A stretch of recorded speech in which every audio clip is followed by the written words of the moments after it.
Hello, my name is Marcus. I'm the compiler of a collection of therapy quotes entitled 1001 Windmills of the Mind, a collection of advanced self-help quotes taken from a self-called psychodynamic or the psychoanalytic perspective, which long ago, as I understand, was referred to by some as philosophical medicine or narrative medicine, helping us to lose our neurosis. I just came through the mall on my way here, and the song they were playing on the speakers above was an old song called Losing My Religion. I quickly thought, oh my God, losing my neurosis. So this collection is to help us lose our neurosis. One way to think about neurosis is how Mr. Leon Saul, better read Saul, his take on neurosis is that during the formative years, we develop a disturbed emotional dynamic with the mother. It's unknown to us, and we repeat it with everybody in our lives, basically.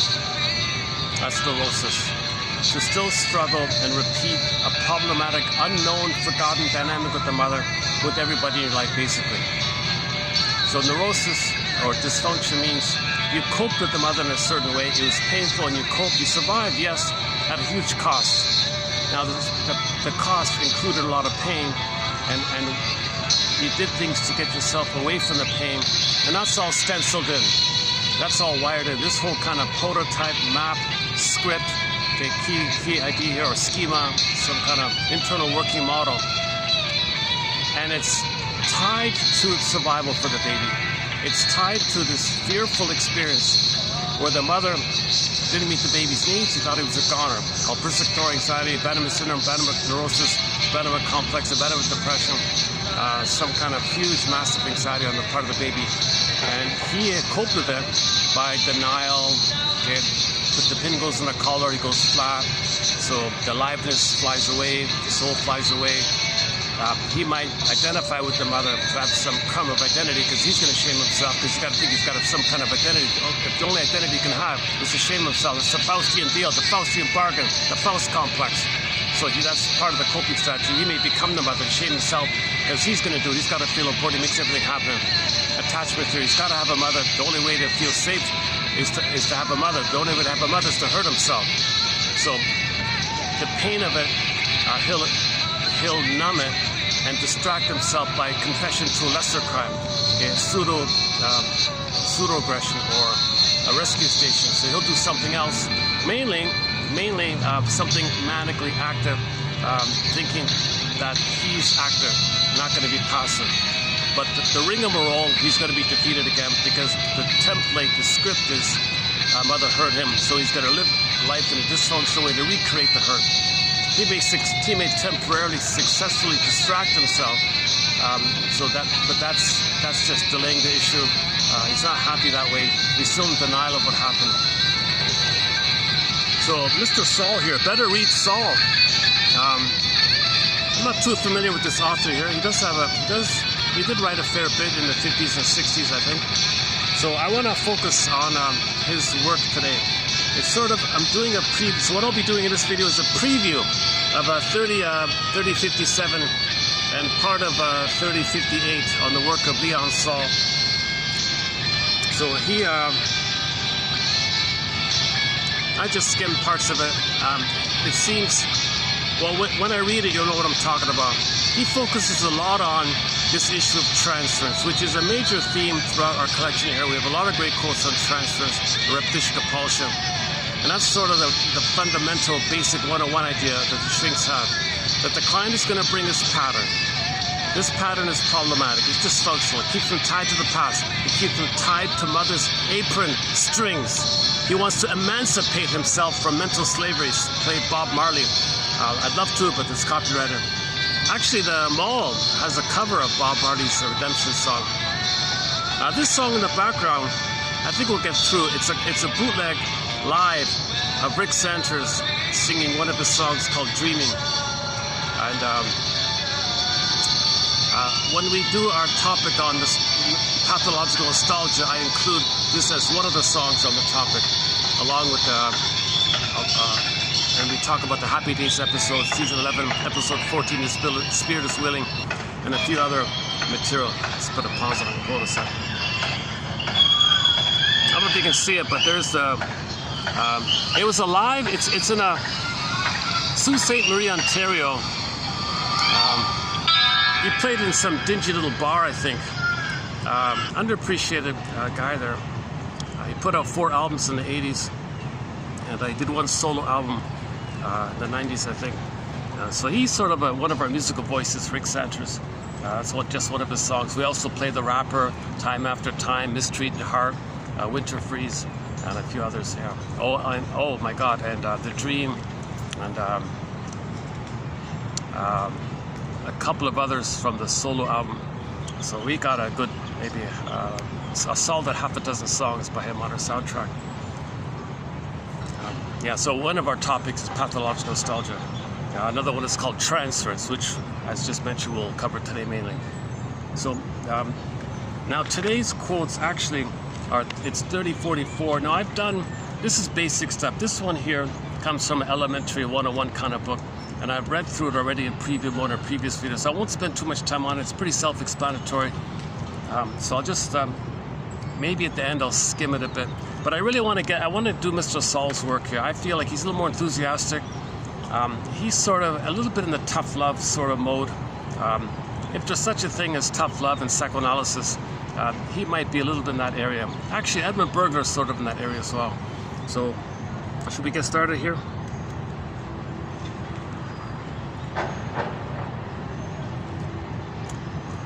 Okay, so the topic, now the word transfer, and we know what that means. You transfer from there to there, right? It's just transfer. So that's just a metaphor, meaning that the amygdala doesn't know time. The limbic system, the survival brain, the iguana brain, the salamander brain, the frog brain, whatever you want to call that part of the brain that doesn't know time. It's our automatic nervous system. Its language is cortisol and adrenaline. It affects your breathing and your palpitations, and if you sweat too much and things like that. The language of that brain, that part of the brain, is visceral and sensations. It's pre-verbal. There's no language, but the trauma took place in that no language brain. Okay, and that no language brain does not know time. And if there's a script in there and it's pain, the system, the theory is the organism wants to get out of the pain. The need wasn't met. The need wasn't met. He wants to get mother's love, to get a normal development. He has fixated development, frozen development, stunted development, developmental arrest, okay, whatever you want to call it. Something flash froze, something froze in the wiring, and it's survival, and it's a lot of pain, a lot of psychic pain. Yes, he's unaware of it. Yes, he denies the existence of it. Yes, the brain sends some endorphins to numb, so he's slightly disassociative maybe. He's in a swoon, he's in a trance. He can go through the motions of life. Yes, he can distract himself by denying that he was a passive victim and imitating the mother. See, he's aggressive. You know, that's called pseudo-aggression. He's not asserting his authentic self because he's got no authentic self. He's got no I. So he can do these tricks of the mind and all these tricks of the mind are called psychic defense. Again, he's in defense, like he's protecting him. It's like defense. I'm in defense mode. The baby's in defense mode from the mother. And from him, and from his own reactivity towards the mother. He's got to protect himself, both from the mother and himself. So he lays down a convoluted script called the traumatic script in his mind. And that script is in the part of the brain that doesn't know time. Now, since there's a lot of pain in there, although he's not aware of the pain, there's pain in there. That's the theory. He does have psychic pain or emotional pain. The system doesn't want to be in pain. You get sick and you end up blaming and prejudice and blaming people, take it on others. You're dysfunctional. The dysfunction means your anger and your pain is going to go inward on your body, leading to psychosomatic symptoms, and you're always looking for excuses to focus outwardly and blame others, scapegoat others, prejudice on others, blow off your steam on their mother onto others sideways like that. Okay, a good quick image for this is the Twilight Zone called Howling Man. Oh my God. Speaking of the Twilight Zone, before I forget, before we launch into Mr. Saul's quote here, I want to comment on another Twilight Zone episode I just saw. So I'm sort of midway through watching the Twilight Zone. It's been very helpful in illuminating its parables and metaphors for psychological dynamics. Gabe's stories about the traumatic script we got to face, and writing our own script, grabbing the pen, writing our own script. You got to face the script, of course. That's a great episode. Gabe's story, underappreciated. And all the top 10 lists of whoever, wherever, by anybody on the top 10 Twilight Zone episodes, it's never once mentioned. I think that's the #1 best episode, Gabe's story, in terms of its practical helpfulness of psychological awareness. Number 2, in close number 2 is Long's Lost and Found Emporium, also not mentioned. Take My False Light, Please. That's a great one. Also not mentioned. That's number 3, I think. Howling Man, also not mentioned. I think it's number 4, and so on. So we have a top. I recommend the episodes we're talking about here. Other people are missing it. I don't know who's making these lists. Just some kids out of school who don't know anything about psychology or self-awareness. They're just amused by some special effects or some reminiscence of their childhood, or they're missing it. So now the one exception is in one top 10 list by some newspaper, some well-known newspaper, they did include in their list, and I'll include and I'll agree with them. There's an episode called "A Piano in the House." I would say that's probably, maybe number 10 in our list here. It's not in the top 5, but it's an excellent episode. And I don't have any quotes from it. There's nothing really. Oh yes, we do. Hang on. I do have a quote from it. Yeah, hang on. I'm thinking about another one. I think we do have one quote coming from that piano one. Yeah. We do. And 3056. Go to 3056 at the end there. You'll find a quote. Or better yet, just watch. It's called "A Piano in the House." Okay, this is quite helpful, I thought. This image. It's not even too much of a metaphor. It's kind of blunt. It's kind of like, it's a simple metaphor. It's an easy to follow metaphor. Okay, so back in the day, in the 60s and 50s and all that, hypnosis was very popular. The shrinks and even police departments, they were experimenting with hypnosis. They'd put a witness under hypnosis because he forgot, see if you can remember. The shrinks were using hypnosis. And it was sort of a fad at that time. So the episode was sort of based on hypnosis. Now, there was one really cynical, he was called a sadistic fiend. There was one real, a true sadist. He humiliates people, mocks people. He's proud to call himself androgynous, hates all people. So he openly says he hates all people. He's got real envy and contempt for everybody. Now he's wealthy because he's articulate, and he's a famous newspaper guy, and he puts reviews on people. For some reason, he's kind of articulate in his cynicism, so he's kind of famous that way. But he's really sadistic. His joke, his humor is all black. It's all dark. He's a sick character. He was even referred to as this guy. Is that what it means when someone's devilish? Is he like a devil or something, psychologically speaking, because he's so destructive in his attitudes? Anyways, no, the lady said no, he's just a frightened child inside. So he's really just a frightened child. There are no devils, it's just a frightened child inside. Yeah, another sort of a side benefit to that story. Now, on the topic of devils, we got to go to the Forbidden Planet film, 1956 film called The Forbidden Planet, called Monsters of the Id Monsters. Okay, the personification of your rage of the mother, put a picture on the surface to represent the anger of the mother bouncing in, rebounding aggression, and you create a personification to personify the energy that's destructive because the child's life force rebounds in, it becomes destructive. Make a picture or spokes image for that destructiveness, guy with the horns. Or in Howling Man, same idea. Goes in, goes to the side, goes in, goes to the side. So any kind of idea of monsters and devils, okay, that's a metaphor for destructive energy. They can't live in love. It rebounds in. L-I-V-E reverses E-V-I-L, destruct. And so, anyways, back to the piano episode. So they would use, as a shortcut, they would just use a magic piano, basically. Those old player pianos that played automatically. The pianos that played by itself. You had some kind of paper with dots on it or something, and the piano would just roll and play the music based on, kind of like, is it the Braille system or something? I'm not sure. So anyways, this piano would play by itself. So they would use the piano as a shortcut to talk about hypnosis. So by accident, this cynical guy, this his name was Mr. Fortune. The closing narration was, Mr. Fortune, a man who went searching for concealed persons and found himself. And when Mr. Fortune heard the piano, and when Mr. Fortune was hypnotized, when he was under the spell, the hypnotic trance of the hypnotist, piano being a hypnotist, he said, yeah, tell me about you. Who are you? I'm afraid of people. I'm a frightened child. I'm afraid of people. There's a small boy, and I've kept him hidden away inside me, and he only hurts people, and I can't stop him from doing it. You know, I don't know how to return love, except as a child does, with shrieks and blows and indifference.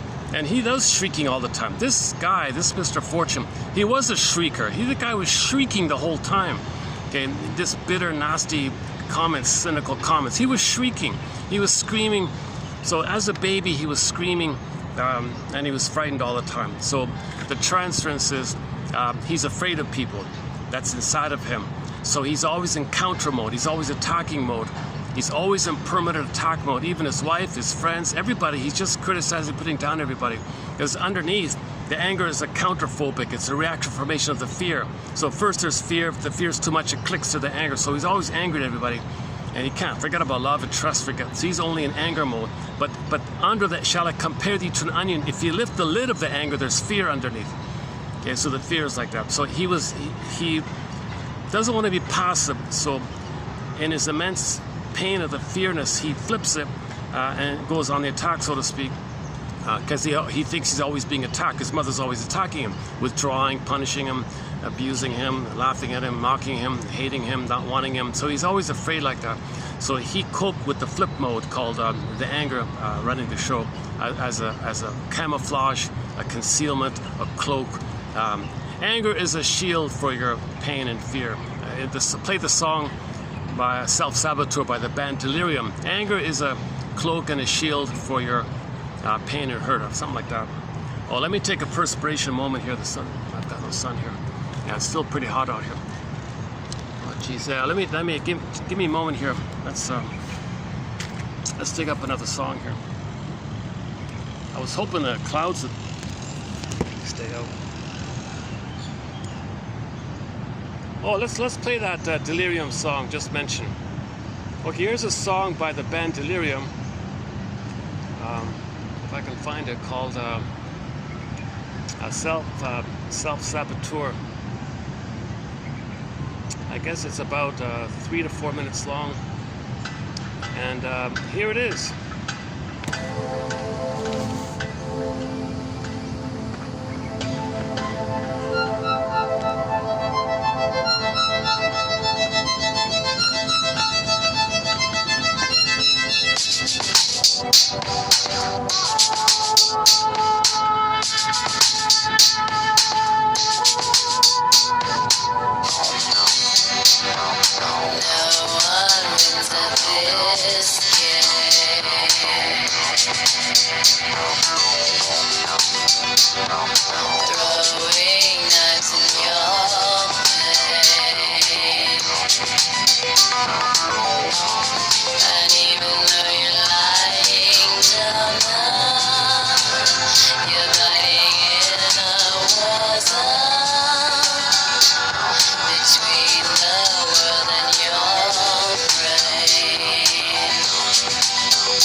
Okay, a shield for your sorrow.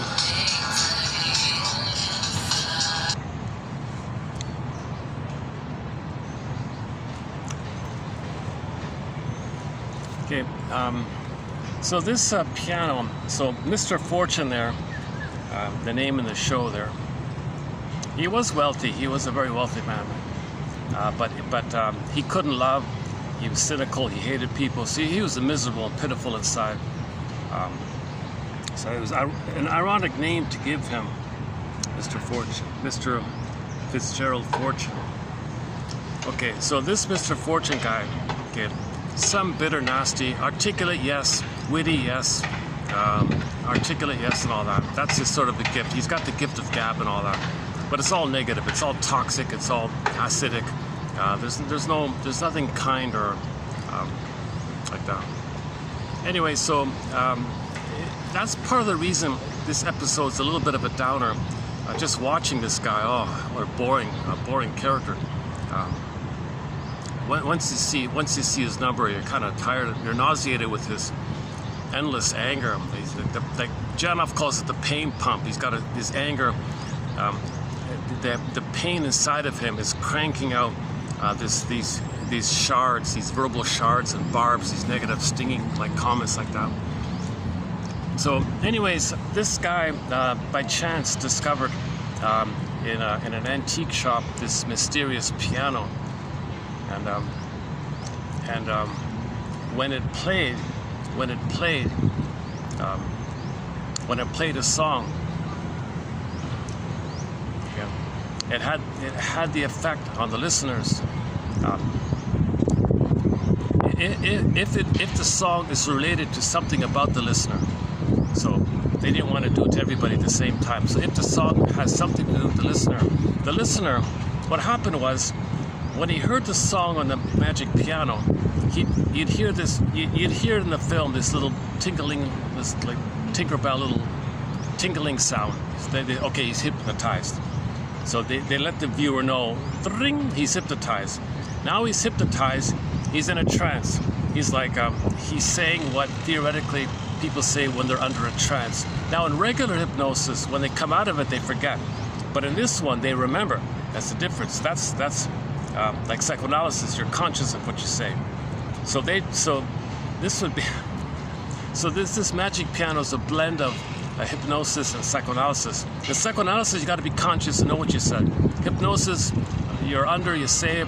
When you come back, you have no idea what you just said. So it doesn't help like that. Only consciousness is the healer. So the magic piano would let you be conscious of what you said. It let you be aware of what you said after you came under. That's the gift of the piano, like that. So the piano is really a real healer. Wouldn't it be great if there was some way to have a magic piano like this, where it makes you say the truth under trance, so you bypass your resistance, you say it, but when the song ends, oh my God, I just said all that, didn't I? That was the real me. That was what's really inside me. That's the truth of me. That's from my real self. That's what I've been bearing all the time. That's what I've been afraid to say my whole life. Oh my God, that's the truth. It's liberating to really get in touch with your true voice like that. So this magic piano would bring up your buried true voice, basically. Something you bottle up, something you needed to say, some truth that you're hiding, like that. So for example, when the first scene was in the antique store, when the piano played, the owner of the antique store was also a miserable character. But when he heard some romantic song, he lightened up and talked about his dream for love or something. He gave up on love, and now he said, oh, I yearn for it. Is that right? He was in a better mood or something. Okay, the next time was Mr. Fortune's miserable butler. He has a servant kind of character, an older guy, and he looks kind of grim and all that. But when they played a happy song on the piano, he said, no, really, I'm actually enjoying my life. I've got an easy job here. I live in a nice, luxurious place, and I got a good salary here. I eat good food and all that. You're never around. I can enjoy the place to myself.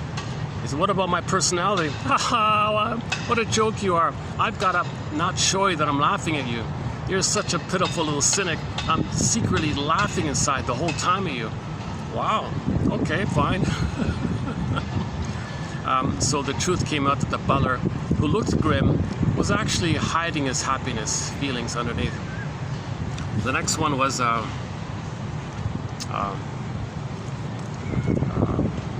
colleague, sort of a colleague guy, and the colleague played the piano, and he revealed that he was in love with his wife. Oh, I see. Okay, interesting. The truth is coming up.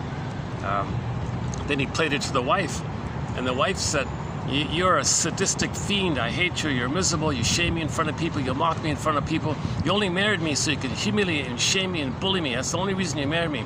I was only 20, and you're in your 60s. She was young. He's an older guy. So I was impressed with you. I thought you were a star. I thought you were so great. But the moment you married me, all you did was mock me and ridicule me. You only needed someone to shame and put down to make yourself feel better. I hate this. I buried this all these years." Typical 6 years, so they were married for 6 years or something. And now, but under the hypnosis, it came out.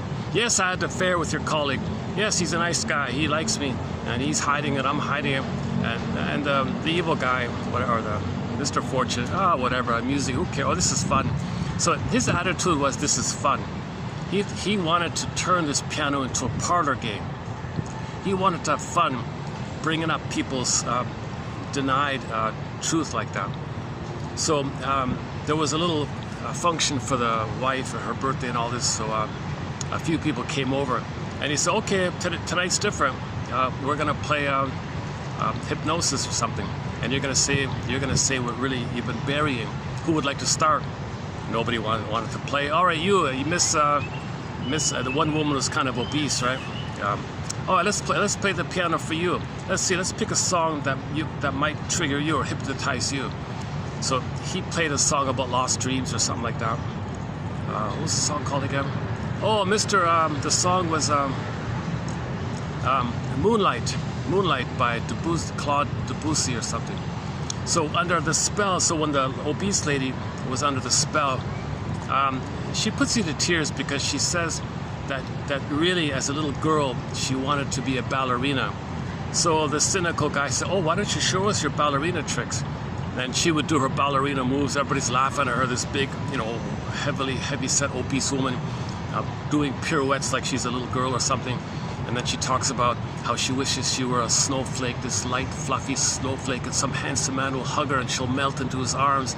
Everyone's laughing at her, mocking her, because she's, too obese for these kind of things. But it was the truth for her. And he was sadistic like that. He was making fun of her buried dreams. He was making fun of her childlike lost dreams like that. He was laughing at her, and others were laughing at her like that. So that's the kind of. So he was a sadist. He wanted to hurt people, and he thought the piano would be an opportunity to expose people's vulnerability, and everyone would laugh at them. And a lot of people did, some didn't, kind of thing.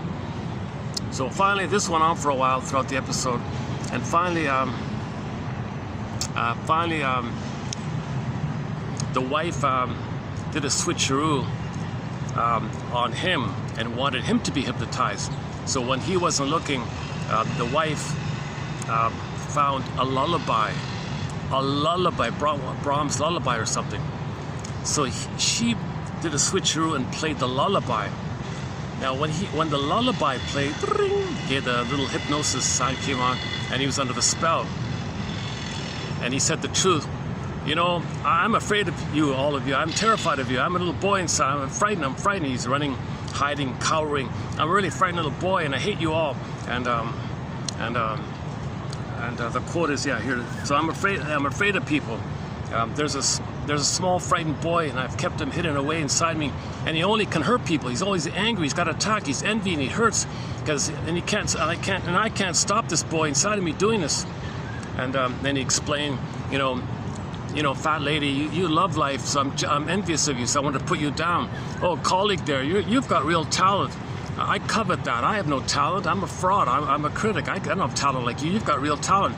So in my reviews of you, I put you down. I hate you. I'm envious of you. I covet you. So he confessed his immense envy to everybody, and he can't help it. Under the hypnosis, he can't help himself. I can't control myself. I gotta hate you and envy you. He says he can't help it because he's frozen with the childhood neurosis that he was under immense abuse with his mother. The mother abused him or the father abused him, and he's terrified. He's always in attack mode, and he can't help it. That's what neurosis is. He's going through life using the template of attack mode from the childhood time onto everybody. That's neurosis, to use the thing in the past all the time with everybody in the present, and it's not appropriate because people in the present aren't your breast mother in the nursery. You're not in the nursery, but you're acting like you're still in the nursery, attacking with the breast mother who's rejecting you. Maybe the force feeding took place, maybe the scheduling took place, maybe the rubber and the powder stuff, maybe all these tricks and rough handling, the rude handling by the mother, and he's attacking like that. That's neurosis too, because again, as we said at the beginning of this video, that brain doesn't know time, so all time is that time. So the way to convey this idea that all time is that time is that in the present, if you see it as a past, the metaphor is when you transfer the past to the present is still the past, or you might say the present is called the presenting past or the presented past. Okay, or due to the compulsion to repeat, we transfer the past to the present, and the present is a quote-unquote a replay or a new edition or a reenactment. I think replay is a good one. It's just like a replay of the past. So they're now the ego split. In the present, you understand materially that the present is the present. You can pay the bill, drive cars, get 10 medals, 10 PhDs, 10 awards. We're talking about emotionality, your attitudes in the area of love and trust and rating and attachment trauma.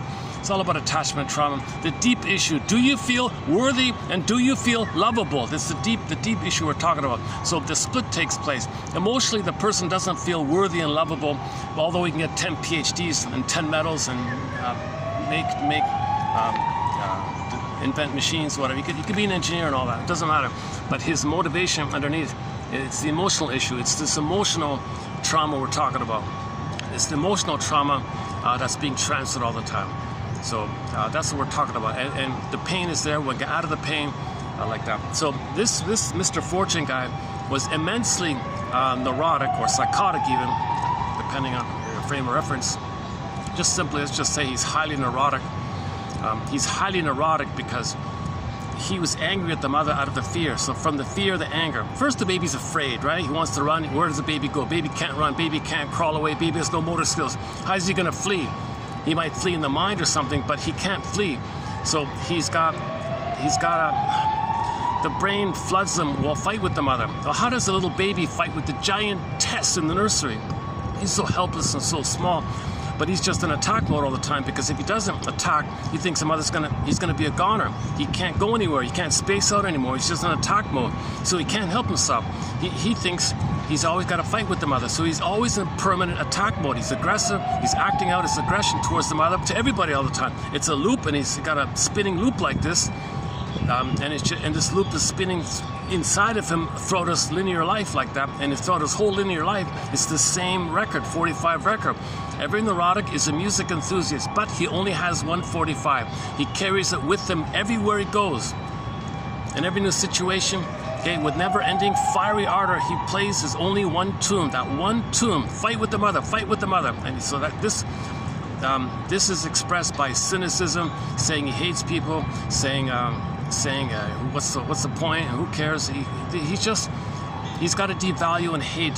So he's dismissive, and he's very dismissive, and so on. Okay.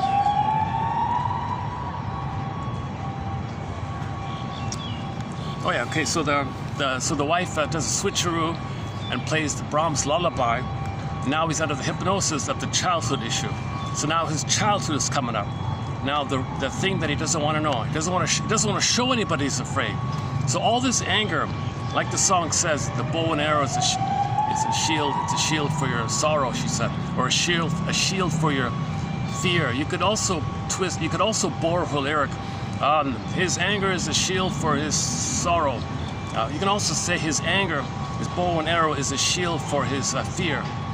Because if he's afraid, he thinks he'd be a goner, so he doesn't want to show anybody he's going to be a goner. He can't show any kind of sign that he's going to be a goner. He doesn't want to feel it. He doesn't want, because he projects the aggressive mother onto everybody and thinks emotionally he might be a goner. So he's terrified of being in touch with his inner child of the past. He can't show it. Right? So again, the lyric, I'm afraid of people.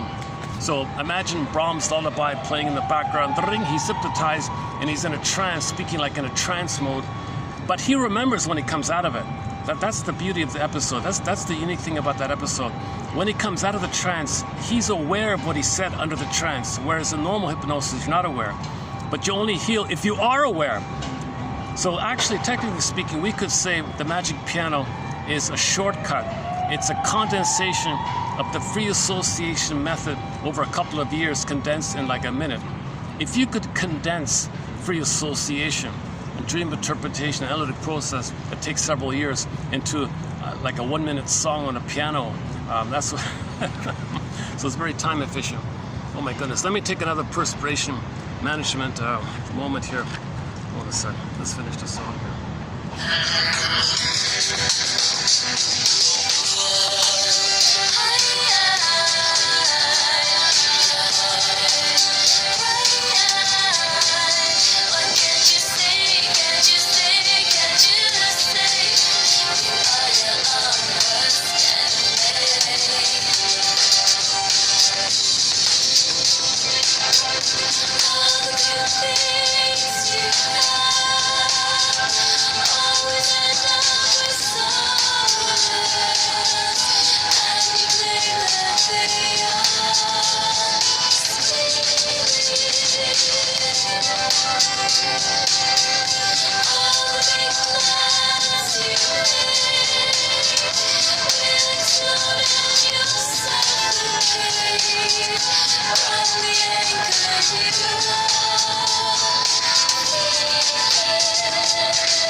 Actually, that line, we could summarize that line.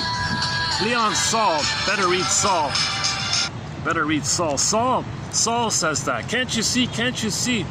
His perspective with his tough love approach is to deconditionize. You've been conditioned to see things to see all time in that past. Can't you see? Can't you see that the present isn't the past? Can't you see? Can't you see? You're your own worst self-defeater, self-saboteur like that. Can't you see?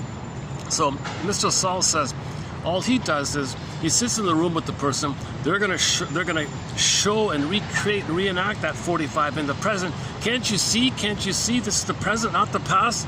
But he's in so much pain. It's a compulsion. He's got to recreate it. Can't you see? You're in pain. That's why you're doing this. I'm not your breast mother in the nursery. I'm not your mother's nipple in the nursery. Can't you see? I'm a human being in the present. You're acting.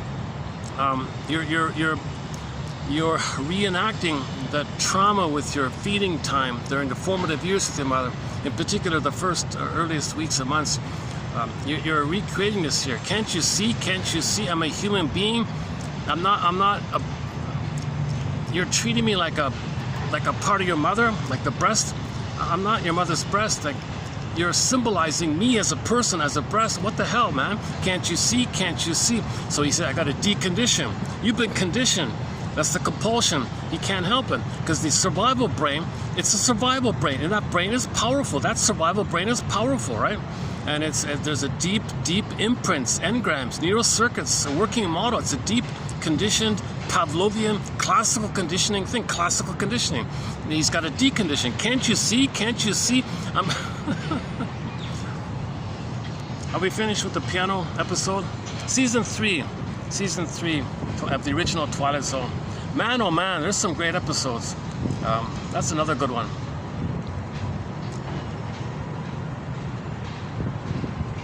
So the closing, I like this closing narration. Mr. Fortune, a man who went searching for concealed persons. So he was searching for fun, for entertainment, for sadistic amusement. He was a sadist. He was a bona fide, full-fledged, card-carrying sadist, this guy. Okay? Meaning he's in attack mode, envy mode, devaluing mode, dismissive mode, and he gets pleasure. He gets relief. He feels an immense stress relief because of the stress that he feels when he attacks, he feels a little relief. It's perverse stuff, and he enjoys it because he gets like a little release. He gets like a release of tension, a release of anger. So when you feel safe, something you laugh, you release. So his humor is called sadism humor. It's perverse humor. Schadenfreude is perverse stuff, right? But his, in general terms, when he feels safe from before, you laugh, right? But the only way he feels safe is when he blows off his anger at his mother onto everybody. Then he laughs with a sadistic, evilish kind of laugh or something, right? So it depends on your psychic structure. You know, people who have playful humor and everyone's better off, not at somebody's expense, that's trauma later on in life, or they're healthy overall. But humor that's based on putting someone else down, everybody laughs at them, the scapegoating humor, prejudice humor, mocking humor, sadistic humor, okay, that's trauma like Mr. Fortune here. So a lot of people probably, I think a lot of people need to watch this episode. It's called A Piano in the House. 4 words, a piano in the house. 5 words, a piano in the house. So you got the a and the in there. So you got the articles. You got 2 articles. Put it that way. You got 2 articles. A piano in the house. 5 words. 2 articles. In order for the search, when you search for Twilight Zone. So if you know anybody who's narcissistic or sadistic or cruel in their humor or cynical or sardonic or all that kind of stuff, if you know anybody like that, I would say find some way to let that person watch this episode.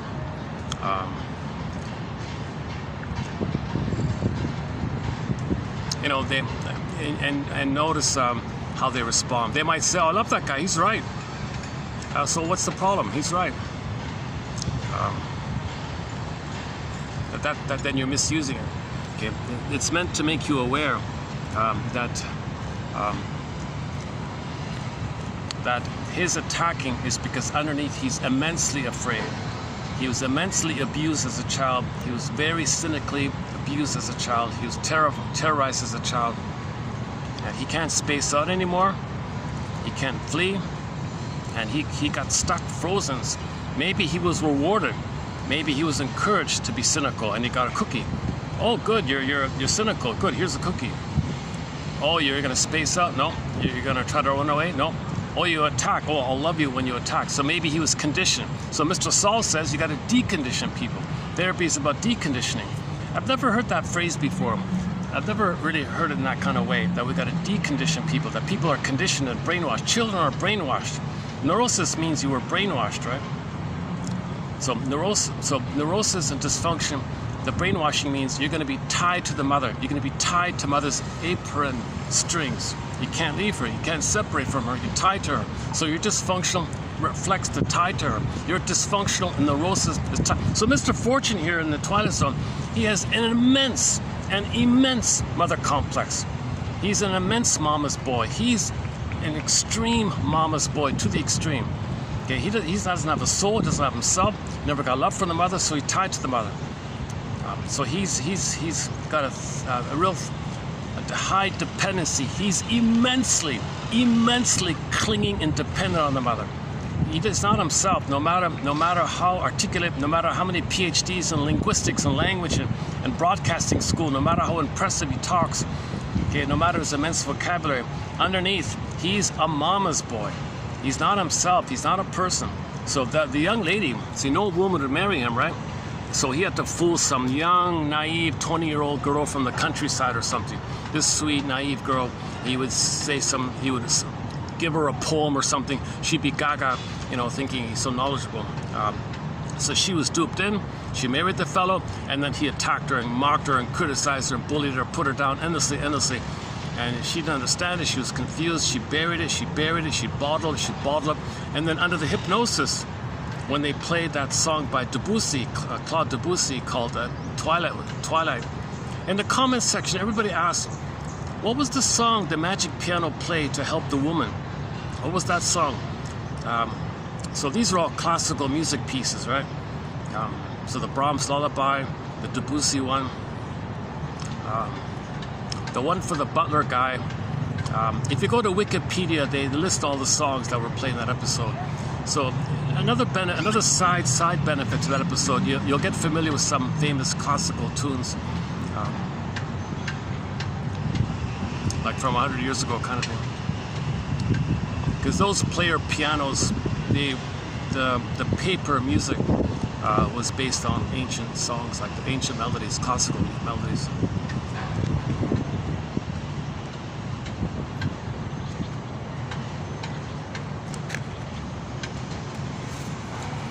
So Mr. Fortune, a man who went searching for concealed persons. So he was searching as a parlor game. Show us the concealed real you. Show us what you're afraid to say about you. Reveal it. Hypnosis, piano, magic, hypnotic piano. Reveal it.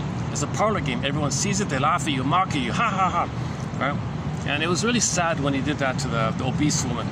And then she had this romantic dream of being one. She had this immense, extremely romantic, blissful dream of being one with the prince-like person. So she didn't get oneness, right? Her immense obesity is an attempt at mothering. She was never mothered, so she hopes for a good mother in the form of a handsome prince, and he'll melt into her arms. So she describes herself as a snowflake, and she'll melt when the prince comes, and she hopes she can be a pretty ballerina girl. And they were all mocking her. So to watch a 500-pound or whatever she was, 400-pound woman twirl around like a little girl, I didn't laugh. Most people didn't laugh at her, were touched by her. Actually, a lot of people teared up. I teared up for her as well. So you a little bit tear up. You might tear up for her, actually. If you know anybody who has negative opinions about obese people, I would say watch that episode. Another reason. So here's another audience for that episode. People who feel uncomfortable about their obesity, let them watch that episode, because she's the star. She's sort of the star of that episode. She's the hero. She's the kind one. She's the compassionate one. She's the intelligent one, like that. And you'll like her. You'll end up liking her at the end of the episode. At least I did as well. Yeah.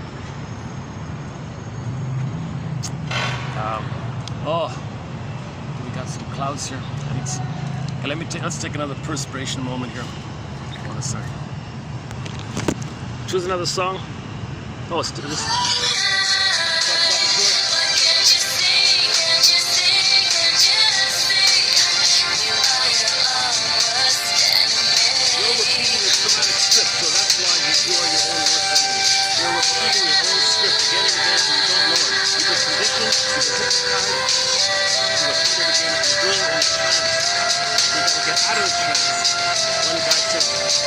Leon Saul says he hypnotized himself. Other people say Mr. Wolinsky says, well, he tranced himself. Get out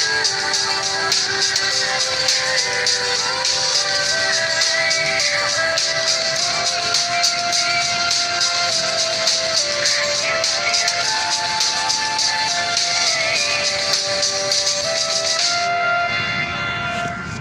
Yeah, I forgot. Another recent author we covered maybe 2 months ago, Mr. Wolinsky's one called The Dark Side of the Inner Child. He describes this conditioning as being in a trance, a post-hypnotic trance. So when the baby was abused, it was like a trance. The mother said, stay in this trance, be angry, be angry. That's the trance, stay angry.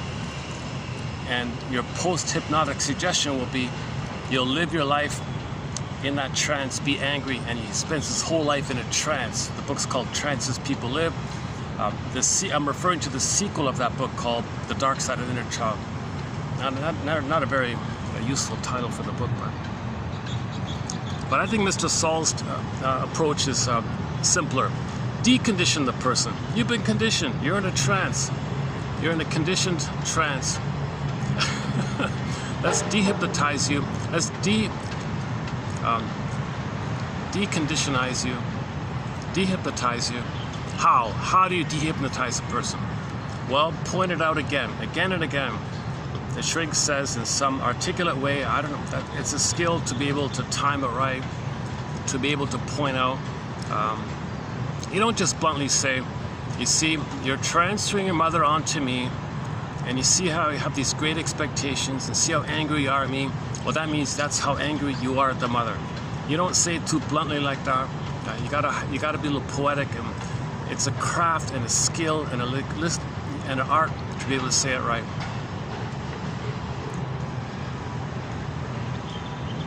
You know, theoretically, if that guy in the piano episode healed his soul, and he already has an immense vocabulary, he'd be a good shrink, ironically. He already has one of the prerequisites of being a shrink is you got to have something equivalent to 10 PhDs in linguistics and languages and literature. I'm exaggerating. So he has that already. But the problem is his soul is frozen and he's angry all the time. So if he can decondition from the past and liberate himself from the past and have his soul back, he can use those language skills that he has, and he'd be an excellent shrink if he got his feelings back. But instead, he's using his 10 PhDs in languages to mock people, to express his anger out, to be more skillful and to be more angry and more cynical. He invents dictionaries of insult terms, put-down terms. So he's using his vocabulary to create new insult terms, insult jokes. He'd probably make $1 million writing insult jokes and selling insult jokes. You know, so he's using his gift of gab for the past. For the past, it's serving the past. It's not serving healing; it's serving the past. So it's kind of sad, right? Okay, are we done with the piano story? Season 3, yeah. And another episode, the one after it or the one after that, I forgot which one.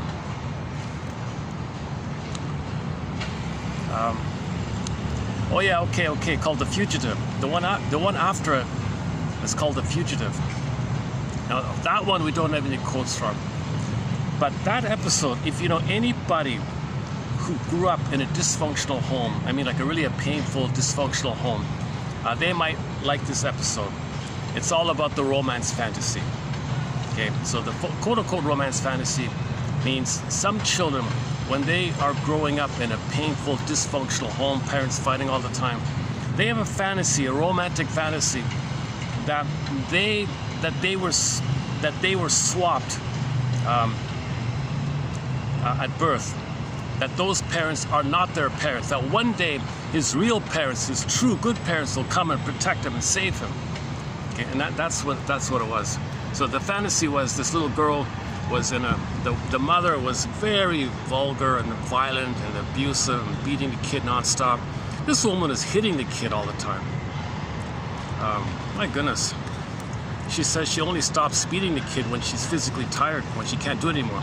So this woman is really crude. It's really, ironically, the actress who played that is the woman who played in the Hillbillies, Beverly Hillbillies, the liaison woman between the bank and that family, that family who who won all the oil or something. Cranston? No. What's her name? This rigid, OCD, pompous, kind of a perfectionist kind of. We've got a quarter OCD coming up, yeah. So in the Beverlys, I guess she was OCD. OCD are very angry people. So she let loose her anger by attacking the poor little girl here. So they made it very clear that she was really abused. Okay, so it was a little over the top, a little too much, I thought. Oh my God, you really don't like her after watching all that. I can't stand her now, to tell you the truth. I was never a fan of that Beverly Hillbillies show, but I'm certainly not going to watch any after that. I was surprised she would let loose. She had all that rage to let loose on a little girl. Yes, she's only 6 years old or something. She was a famous child actress or something. She played other shows or something. She did an incredible job, that girl, that young girl. I forgot her name.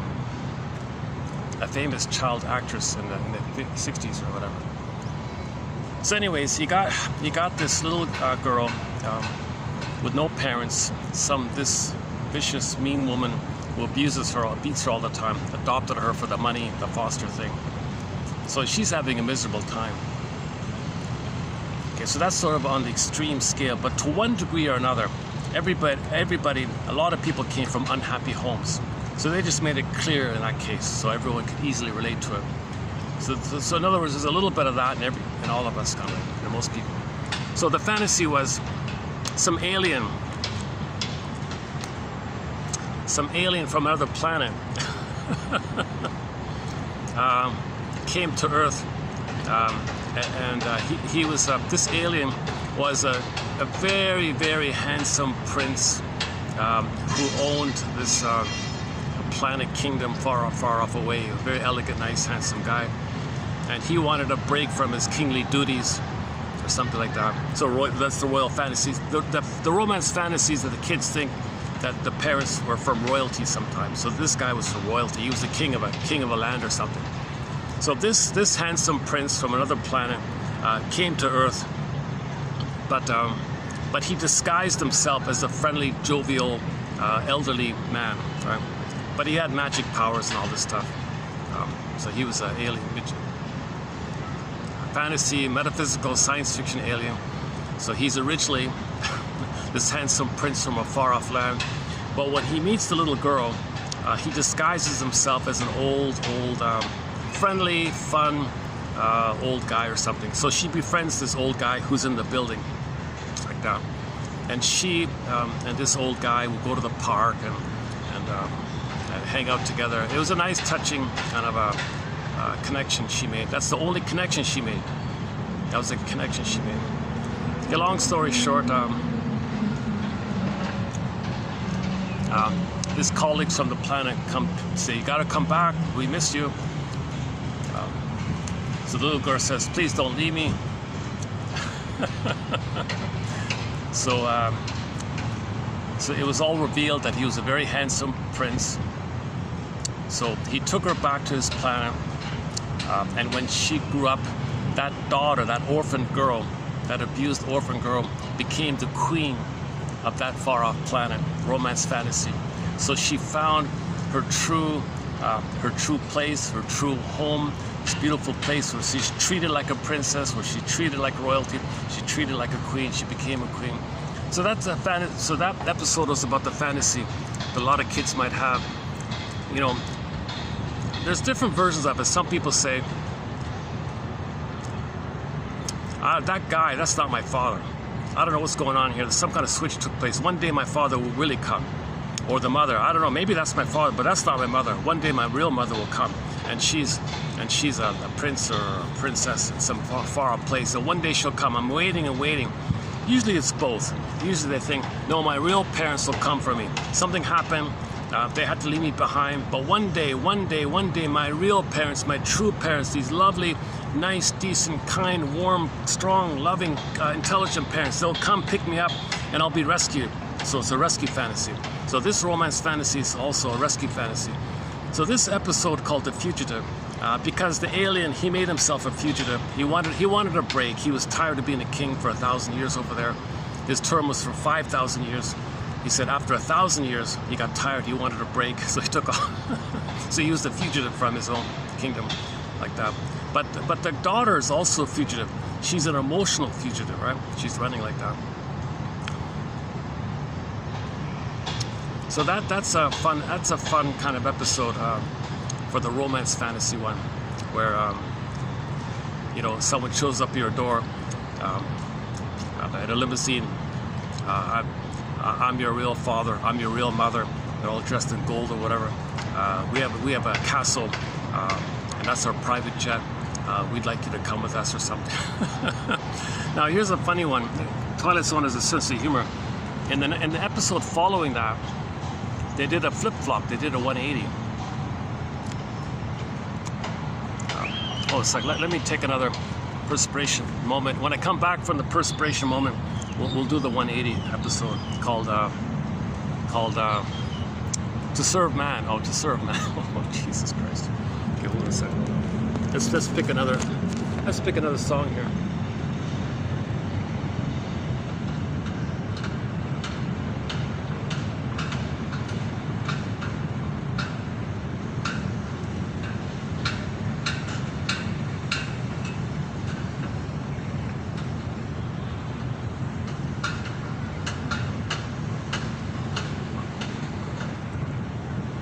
Okay, let's play the other Rick Santos song from that bootleg. Here's another Rick Santos song.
When we talk about the Don Juan syndrome or the Don Quixote syndrome, or the playboy or the womanizer, etc., we include that song, the rapper there. Okay, I just realized talking about the piano, a piano in the house episode, and then the fugitive episode. So I spoiled it, right? If you haven't seen it. So likewise, for this third one here. If you haven't seen it, turn off the video here, because this will be a spoiler alert. Spoiler alert. So this other one was a bit of a silly one.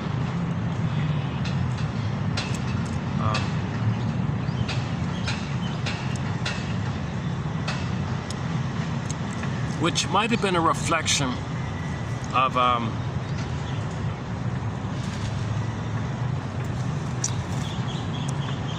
how do I put this?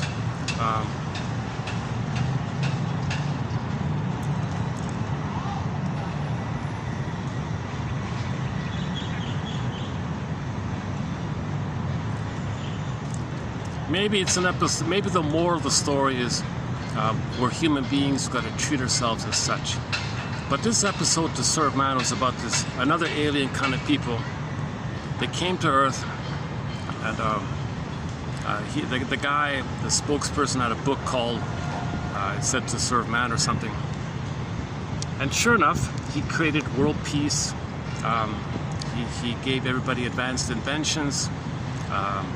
The There was no need for any military and all this stupid stuff.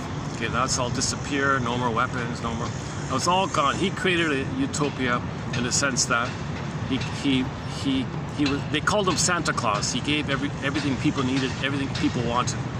So everything people needed. Okay, so all this advanced technology and all this level of safety and a system that everybody can relax in. And some process where people can know themselves and be grateful and receive the gift of Santa Claus. So this guy came and sure enough made the earth a garden or whatever, paradise like that. So everyone was grateful to him, and this is amazing how lucky we are that some advanced species came here to help us out. And the book was set to serve man. My purpose here is to serve man. Wow, we can't believe it. We doubted you for a long time. We were very cynical. We were all very paranoid and sarcastic about you. We didn't trust you. We always thought you had an agenda. No, we want to serve man. So we want to. We don't want problems here. We want everything to be nice here. So it turned out he won their trust, or something like that. They were all grateful. And then some of the people said, geez, it'd be nice if we could go to your planet. Oh, you want to come to our planet? Oh, wow, yeah, it must be really interesting. You're so nice here, you're so advanced. Well, if you come to our planet, things are really amazing there. You might not want to come back. That's fine by me. If it's even better over there than here, that's fine. I'll move over there. You sure you want to come to our planet? It's billions and billions and billions of light years away. It's far away. Oh, yeah, let's go. So people were lining up. People were curious. People wanted to move. So they were taking a supply of people over there, and no one would come back, right? And then the guy who was in charge of trying to translate their language, he was going to go to this planet. So he was getting on the plane, walking up the ladder, getting on the spaceship and all that. His colleague said, "Stop, colleague, stop! I translated the book. Don't get on it. What are you talking about? The book. It's a cookbook." Oh my God.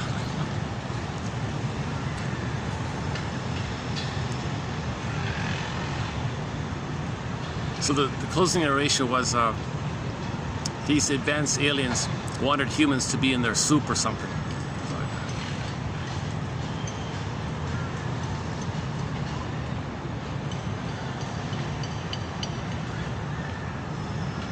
So I'm guessing maybe it's meant for humans to be more respectful for each other, treat people like humans, don't thingify people, don't use people like that.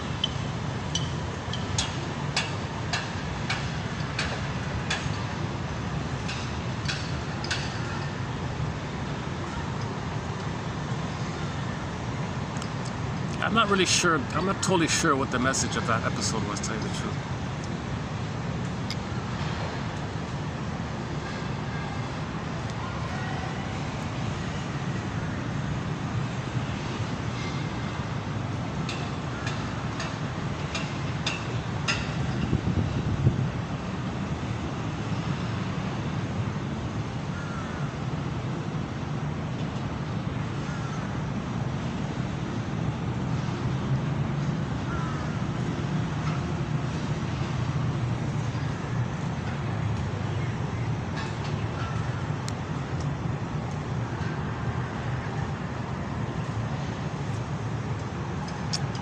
Okay, let's put that one aside. So I highly recommend the previous two just mentioned. The fun one with the romance fantasy one, where her fantasy that she's really from royalty was true. She became a queen in a far off place. That one there, called The Fugitive, and the piano one, which shows clearly it identifies sadism. They bluntly called it out. The wife said in the script, the actress who played the wife read the script. The script said, "You are a sadistic fiend." You only married me so you can have someone to bully and shame and humiliate me in front of public. You're a sadistic fiend like that. And then, so why is he like that? And at one point, does that mean he's the devil or something? No. The heavy-set woman said, no, you're just a frightened child. Yeah, I'm a frightened child. Hypnosis, frightened child. I'm afraid of you. I'm afraid of all of you. I'm afraid of all people. I'm terrified of you. I'm terrified of all people. So he had a terrifying experience as a baby. Something went down between him. We don't know what it is, but something terrifying took place in the nursery with him and whoever supposedly nursed him. Mother didn't want him, maybe. So maybe she tried to get rid of him or something, make it look like an accident, but he survived. I don't know. He was terrified like that. So flash frozen, he was terrified. And then the only coping strategy to not be aware of the fear is the counter-reactivity of channeling your energy around in anger. So anger is a channeling of your fear outwardly, acting out outwardly to direct your fear that's going inwardly like that. We don't call it sublimation because sublimation means you channel your fear and your anger to something useful for society. He's not doing it like that. He's doing nothing. He's doing nothing useful. Okay, he's just. Or on second thought, he makes money from the newspaper, so that's considered useful if people are buying the newspaper. So he found some kind of socially acceptable outlet that gave him money. So they would call that like a perverse sublimation or disturbed sublimation. But I think sublimation, it's more positive. Generally speaking, when you hear sublimation, it's, you know, come to think of it, I don't think there is any kind of spectrum of sublimation. It's just one term.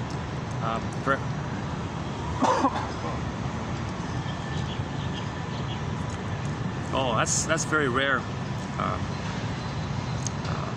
I think once a year I'll have a sneeze on a camera. I keep all my bloopers and mistakes on my videos. I do no editing. So once a year I'll sneeze on camera. That's like my fourth or fifth one, or third one, no, maybe third one or something.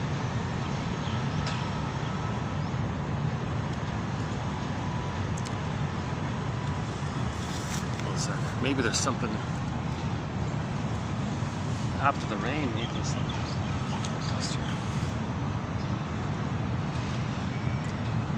A second.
Okay, let's settle back in here.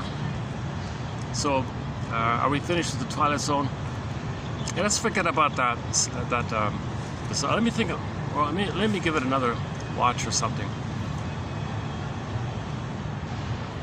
Or maybe that episode was a vehicle to slip in some ideas that are useful for people, because they did talk about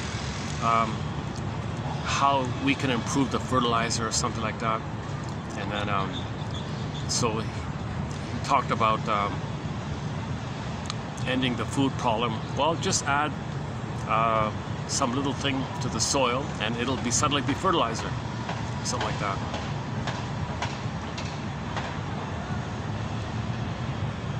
And I think that's what's happening today. I think people do take that suggestion that was presented in that old 1962 episode, and maybe a decade ago that was done or something. So maybe it's just a vehicle to get in some interesting ideas, I don't know. But it did make clear it's not necessary. It's absurd spending so much of our energy in this anger mode, like Mr. Fortune there. Mr. Fortune being always angry like that, it's absurd to spend all of his energy. It's neurotic, or homo neuroticus, homo dysfunctionalicus, homo neuroticus. He's neurotic to spin that same tired stencil, the 45 record pressed that loop, that tune. Okay, cry for love, mother said no, fear, expresses anger. That's that record. He sees that record. He only sees everything, his whole life, through the lens of that record. It's a perceptual bias, it's a cognitive bias. He sees everything through that lens he created. So he carries this lens all the time, and he sees every day through that past lens. That's dysfunction, because that only applied to the nursery. But he's applying it to everybody all the time. So he alienates people who are well-meaning towards him, people that might have goodwill or something. He alienates them. So he's, the conclusion was, even the butler, who was just as cynical as he was, said, you know, after your hypnosis and you showed some vulnerability, I don't find you funny anymore. I gotta leave now. So he was totally alone at the end, basically. And he was very infantile. He said, if you people don't do what I order, I'm going to be very naughty. Or his language was even infantile. Oh, got some people just beside me here. Well, if they're setting up a picnic just beside me while I'm talking, I guess they don't mind. And there aren't too many real spots. Let's see, where else can I go?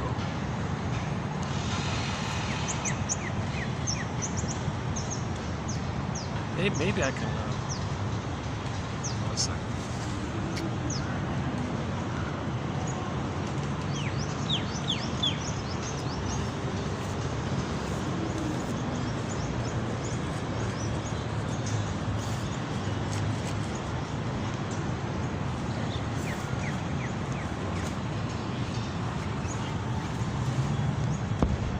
I'll just take her down.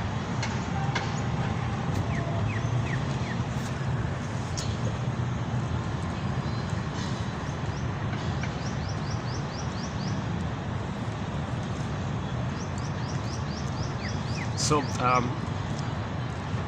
the piano episode was positive in the sense that it was intelligent, it was enlightening, it was informative. Okay, the romance fantasy one for the poor kid, that was kind of a fun one. So maybe focus on those two. That other one about the other aliens.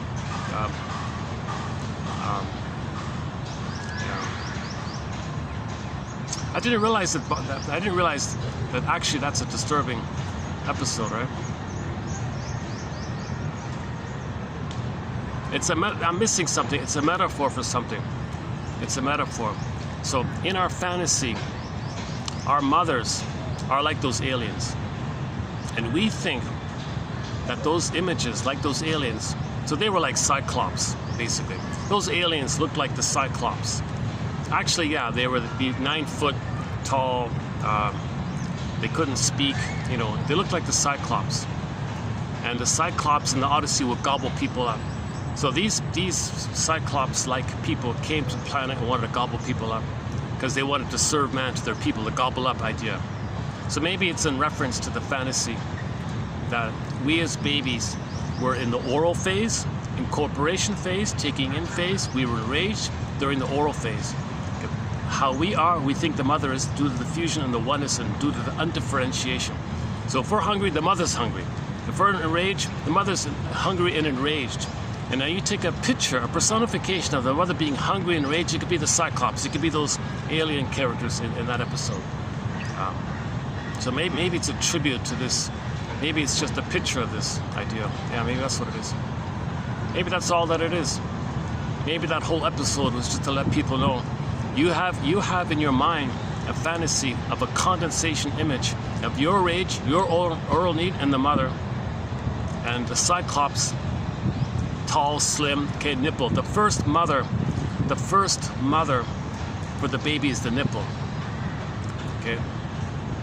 So the baby has some image of the nipple being enraged and wants to gobble him up. So if you take a long, elongated thing, make it enraged, and wants to gobble you up, that's what you have in the alien episode. So the alien episode is a reflection of the inner state, of the mind. It's a picture of what's going on inside. It's not true on the outside. Metaphors are true on the inside. We can't see what's in the inside, so you create some kind of metaphor, which you do see, to link you to the invisible, which you don't see. So that episode might be trying to help you to recognize this kind of paranoidish like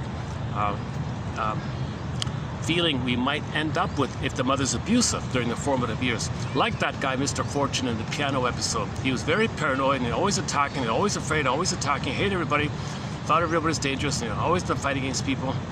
Like that. So that's Mr. Law's, that's Mr. Better read Saul. That's Saul's message. Let's just go to Mr. Saul here. Better read Saul. Leon, when I say Saul, I mean Leon Saul from the 60s.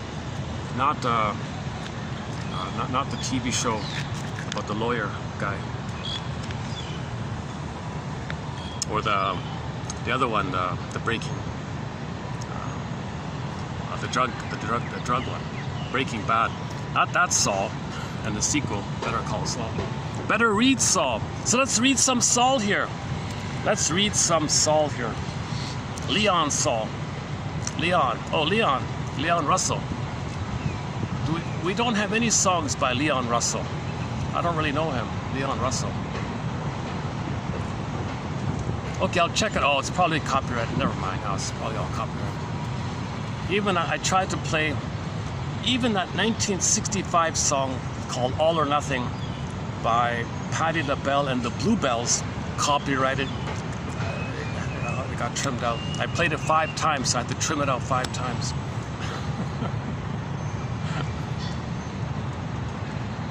If it's very famous, it's usually copyrighted. Losing My Neurosis. Okay, that band should do another song called Losing My Neurosis. Because some people refer to neurosis as a personal religion, losing my religion. So maybe he means that. Maybe he means losing my neurosis. Because some people refer to their own neurosis as their personal religion, losing my religion. Well, losing my neurosis. I don't know. I have no idea. I have no idea about that. But there's most of the songs, I don't know, over, can I say half, roughly half, or maybe more than half the songs they play in the mall are from singers from the LGBT area. It's really when I was walking out of the building, they were playing Freddie Mercury, and while I was in it, they were playing other famous LGBT singers, including that one, the REM one. The only non-LGBT singer I heard in there was Donna Summer. What a relief. Oh, okay, that's good. I'll listen to her. She's all right.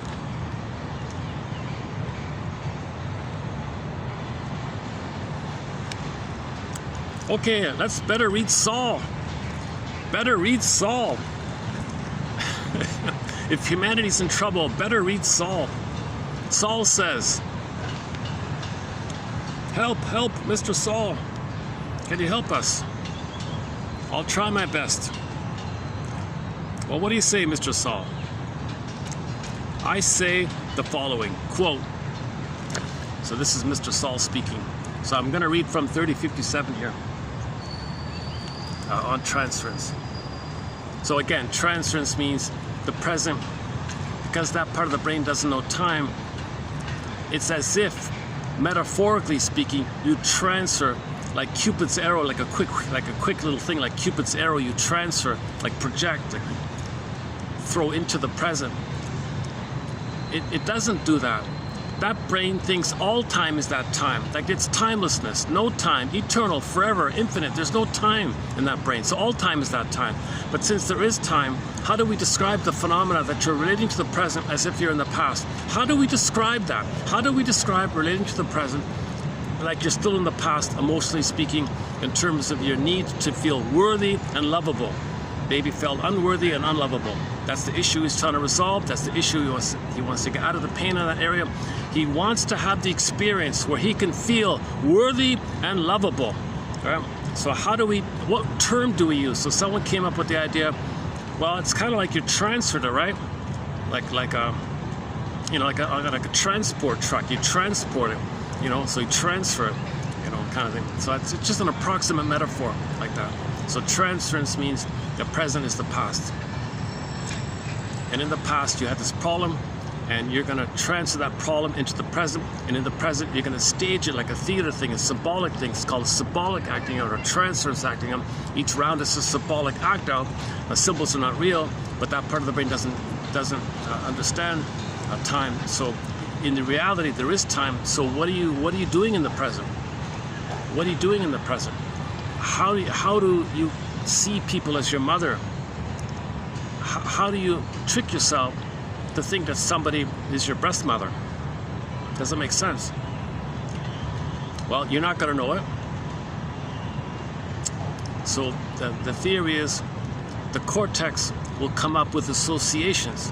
Well, mother's meant to be sweet, soothing, So in the present, what's sweet and soothing? Okay, ice cream, cookies, comfort foods. So you might be an emotional eater all the time. It's symbolic. It's not mother's sweetness in the past. So you reach for sweets or candies in the present. It doesn't work. The symbol's not real. But in trauma, we repeat. So you repeat, hoping for a better outcome. But the present isn't the past. So the symbol is not the real thing. There's no magical time machines. You can't go back to the past. You're not in the past. The present is not the past. So you're repeating the thing in the past. That's dysfunction. That's neurotic. Because nothing's happening. You're not enjoying the present. You're not loving the present. Like that. Roger Gould says on the topic of emotional eating, if you're about to eat something, you pause and say to yourself, am I physically hungry? No. Okay, so you're emotionally hungry. So you're now feeling that unworthy and unlovable. And you think eating this whatever in the present is going to deal with that. Really? It's a reality check,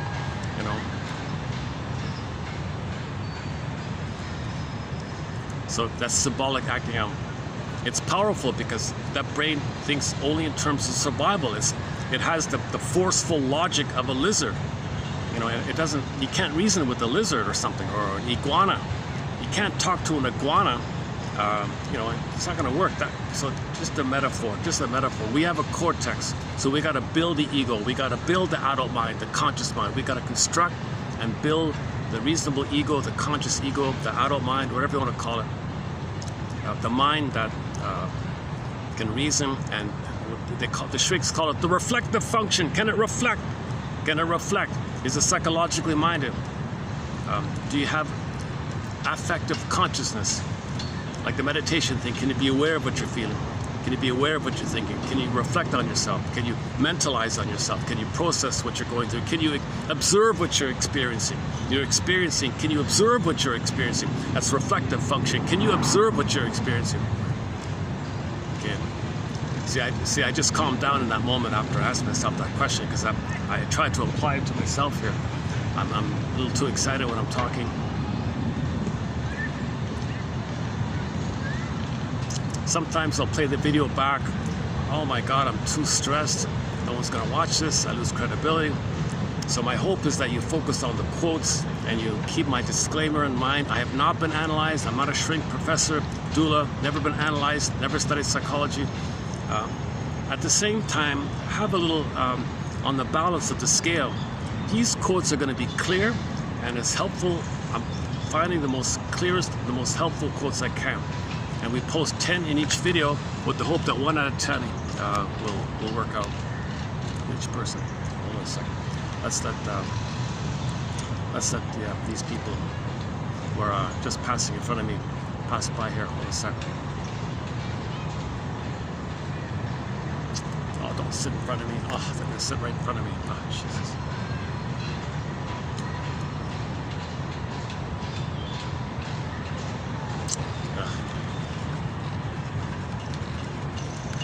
You know, I could try that building, that white building there. Sometimes the outdoor balcony smoking section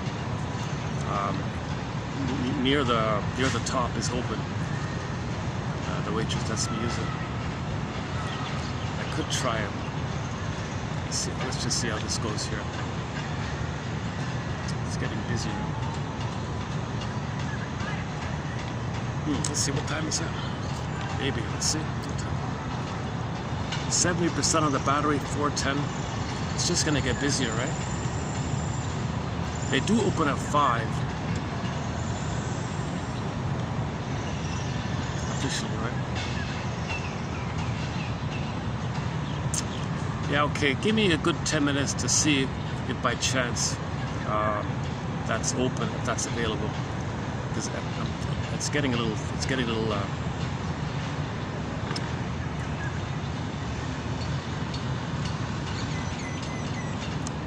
I feel the potential coming on of being triggered by what's around me. I feel my nervous system, my automatic nervous system might perceive the benign thing in the present as something in the past, and then that means my automatic nervous system is going to flood me with cortisol. So before I get triggered, maybe I should just find another spot here.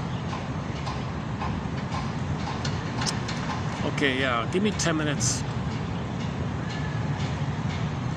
Okay, let's do this. Let's go to the hotel park and cool off a bit, and then I'll check out, see if I can use that space up there. It's a Monday, so maybe there's a good chance. If not, I'll go to the mall. There's a spot in the mall I can use. I gotta pay a fee to use it. Yeah, I don't want to. Yeah, okay, let's get going. Okay, I'll see. So hang in there. We'll do Saul's quote here coming up. I think it's pretty good. I think it's pretty clear. It has sort of that kind of slightly confrontational, slightly blunt kind of thing. It begins with the essence of transference. The essence of the transference is repetition to the person in the present of the emotional patterns that were formed toward the parents.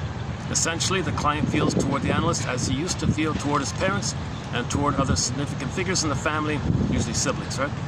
The pattern was formed in childhood, continues in life, and repeats itself in the transfers.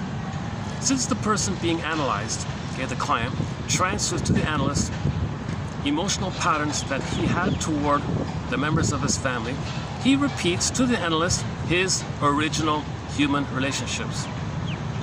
It is the core emotional pattern of childhood, which is transferred to the analyst with such incredible intensity, with never-ending fiery ardor, Bergler says. Intensity.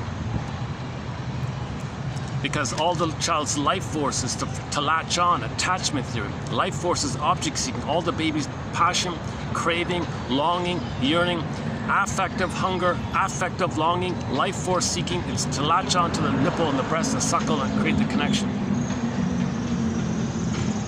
So this is like a drive like this. It's like an innate drive called attachment theory. The baby's got to feel safe. The baby can't soothe himself. He needs the mother to regulate his emotions. He can't regulate his emotions if he's alone. He thinks he's gone. Mother, you're going to soothe me? I'm scared here. So he's got to have the mother for his safety. So attachment's all about safety. Attachment's all about where you can feel worthwhile and lovable and resuming your development. Let's see if I can stay here.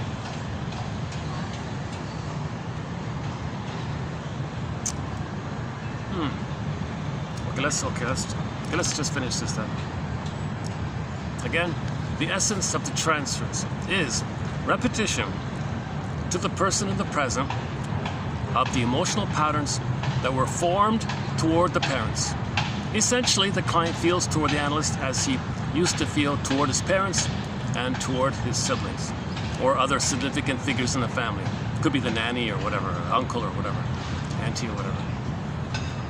The pattern was formed in childhood, continues in life, and repeats itself in the present.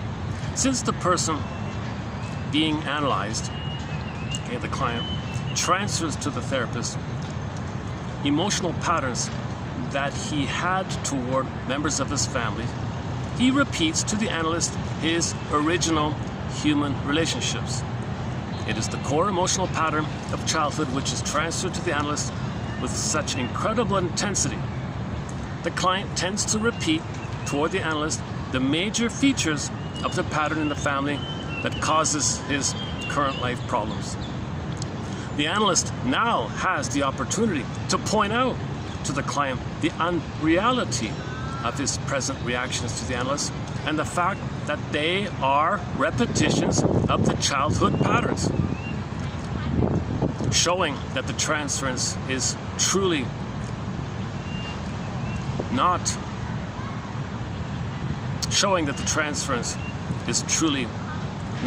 the original child-parent relationship. However, insistently, this pattern seeks to assert itself. Okay, so you want to show that this pattern is very insistent, but you got to point out that the present isn't the past. Helping the client to see and experience emotionally, especially in the transference of his feelings toward the analyst, the fact that he is no longer a child in relation to his parents and siblings, and that he need not repeat this pattern unconsciously toward others in his current life, so that he can start securely to outgrow, resume development, right? Outgrow, emancipate yourself from mental slavery, outgrow, time to grow up, right? So therapy is all about growing up, maturity, so that he can securely outgrow these distorted infantile patterns in favor of mature ones.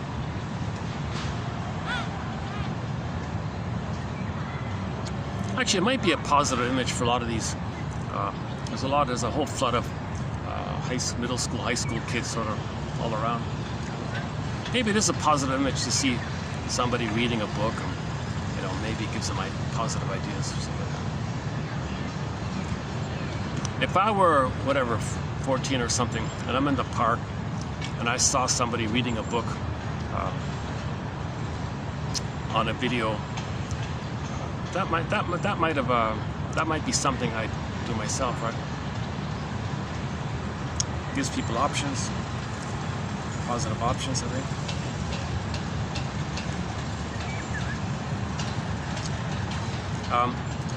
Okay, if the analyst does not clearly understand the disturbed emotional pattern of childhood, then obviously he cannot understand the transference, which is a repetition of it toward himself.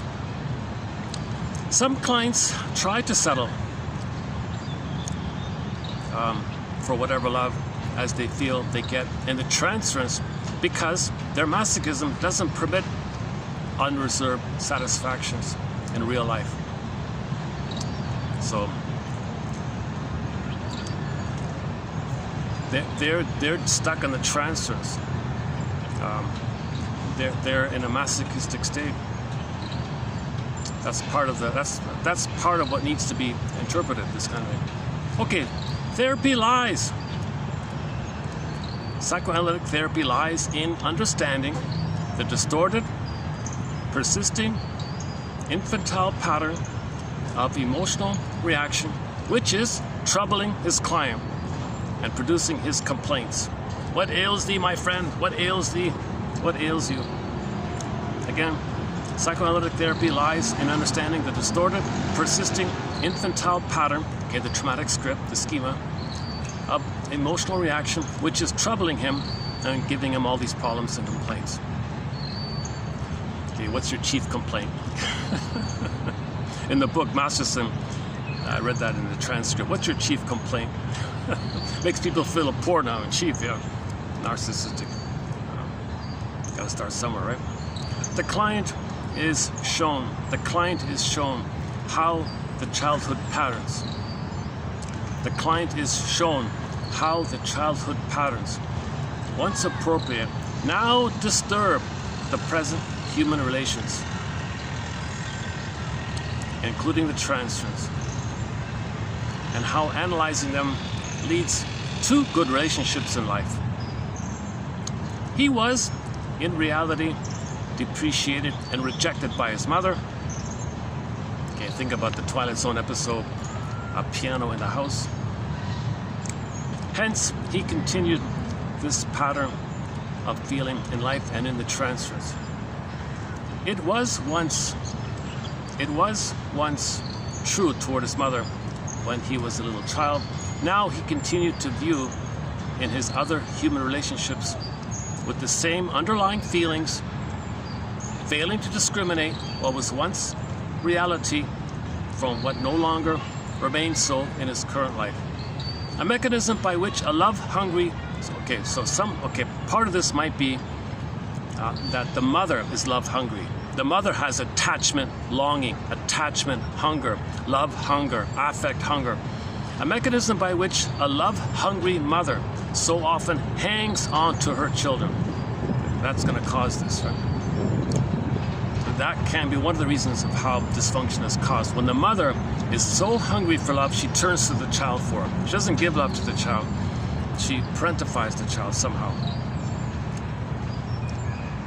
And ever professional must the analyst remain friendly, yet imperturbably analytic in the face of the full force of the transfers.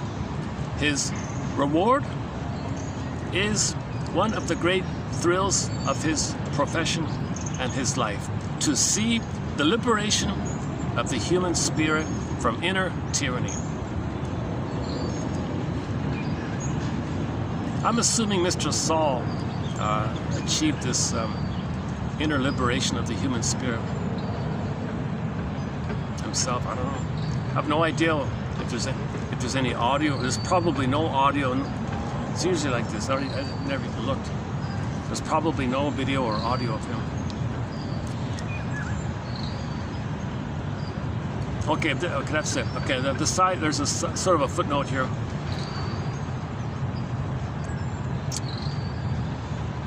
Okay, think about books, right? To read or not to read is probably of considerable less importance than how the person reads. Are you reading for knowledge and understanding, or are you reading because the book is the authority and you're a child and you're going to be submissive and just feel that the book is your parent and you're a child and that's it? Or are you going to read to learn and treat the author like an equal and regard that the author is treating you like an equal and have that kind of learning, sharing? Or are you going to read the book in a manner that you're a helpless child and the author knows everything? We have already noted that clients sometimes read psychoanalysis, not in the spirit in which it is written, but rather in the emotional atmosphere of regression to childhood and submission to authority. Okay, I guess I can just stay there. A little uncomfortable, but I guess I can bear it. Okay, let's continue. So this continues in 3058. So that's part A of it. Here's part B of it. Didn't get it all on one page, that's okay.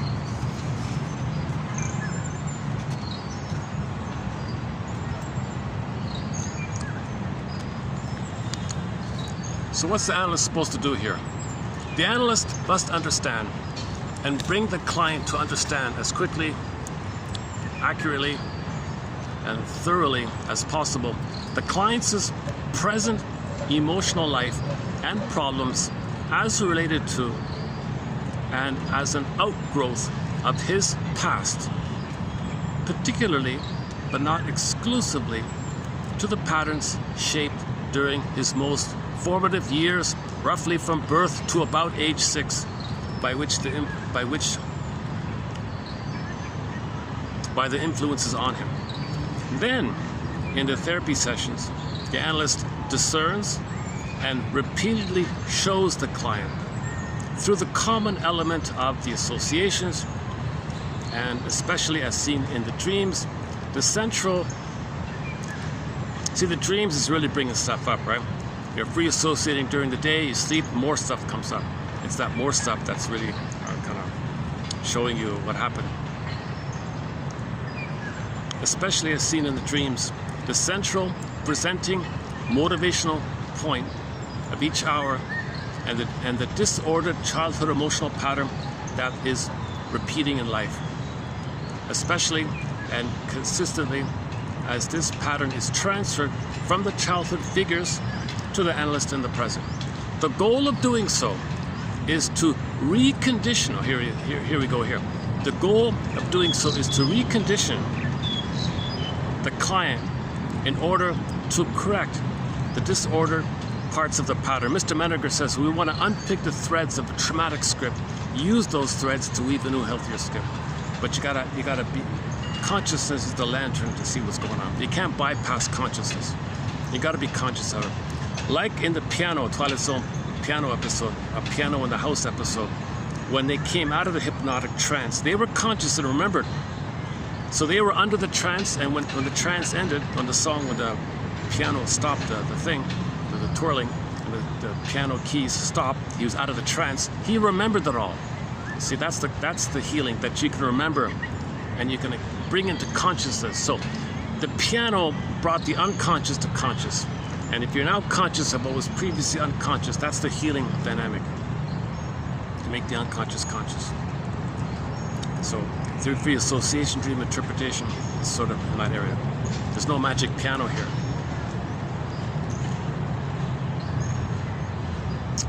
This goal is approached with a success contingent on several factors, by repeatedly helping the client to see and experience emotionally, especially in the transference of his feelings toward the analyst, this being a simple human relationship,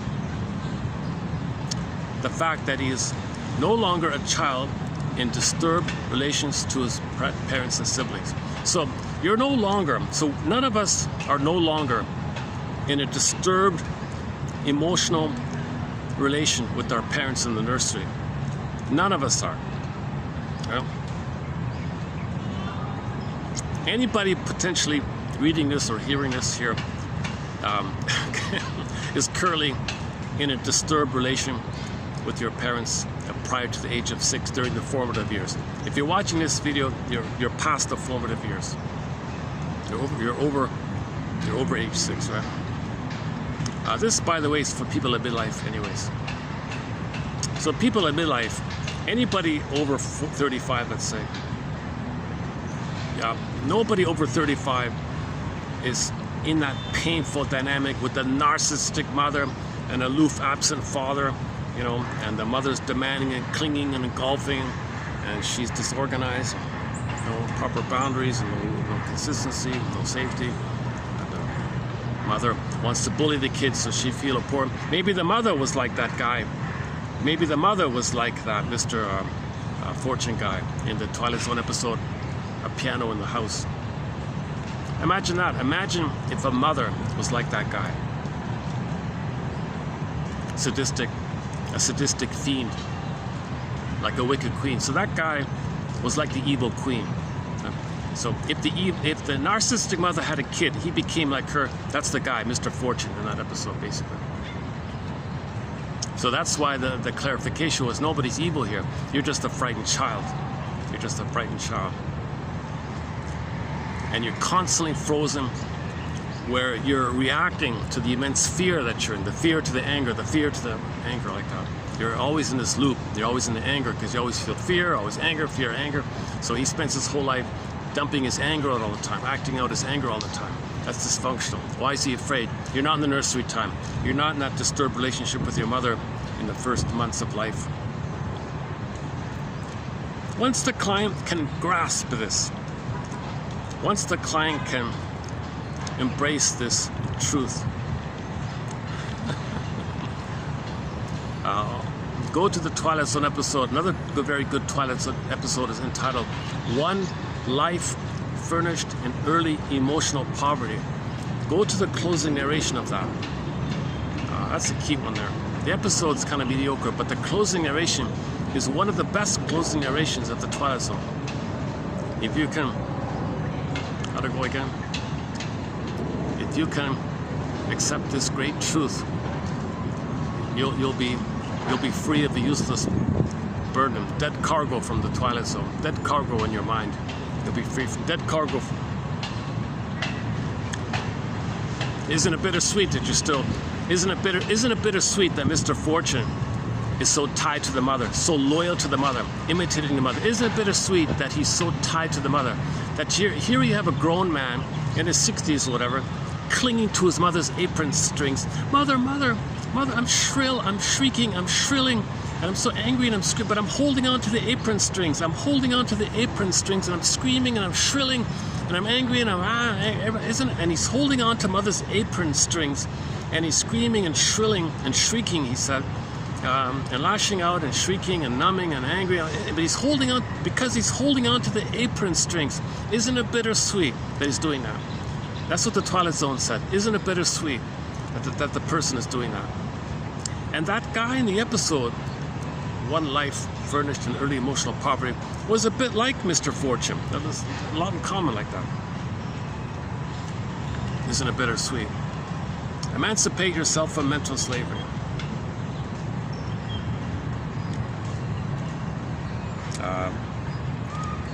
He put it as, what did he say again?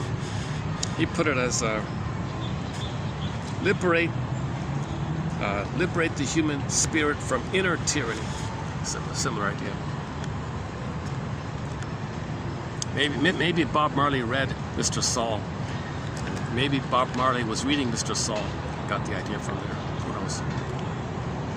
Or the other way around. Maybe Mr. Saul wrote that after listening to Bob Marley sing "Emancipate yourself from mental slavery. Liberate yourself from inner tyranny." Isn't it bittersweet? See, this next quote here by Mr. Saul is going to add on to what this apron string idea. So let's finish this part here. Once the client can grasp this, he will be able to see that he need not repeat this pattern unconsciously toward others in his current life. And then he can start securely to outgrow these disordered infantile patterns in favor of mature ones. It should be the analyst's aim to achieve secure progress on this path with the minimal number of sessions and in the shortest period of time. The essential tragedy. Okay, hang on. Before we read the essential tragedy. Okay, so let's. Okay, so here's Mr. Saul quote speaking to a client. The woman was saying she's already over 30 or something, but when she goes home to see the mother, she's like a little child again. She feels still like a scared, frightened, terrorized child every time he goes to the mother's home. What's going on, Shrinker Man? Better call Saul. Mr. Saul. Mr. Saul says, quote, biology. What? Biology. What do you mean, Mr. Saul? What do you mean by biology? All animals, all mammals, all animals, after adolescence, leave their parents and make their own homes, their own lives. You can't serve two masters. That is, you can't be the child in the parental home and the wife and mother in your own home. The direction is toward independence. If you are emotionally independent of your family, then you can be friendly with them on an adult-to-adult basis. But if you are a love-needy child toward them, then all these problems arise. Then all these problems arise of being loved enough. Feeling jealousy, rejection, and so on. You are over 30, you're married, you've got children, you got a house, you got a job, you got friends, yet you can see from our discussion how much of your emotional life is still occupied with these struggles and conflicts with your parents and your sisters in the past. The husband might say, you're not present in our relationship. You're still married to your mother and your sisters and all that.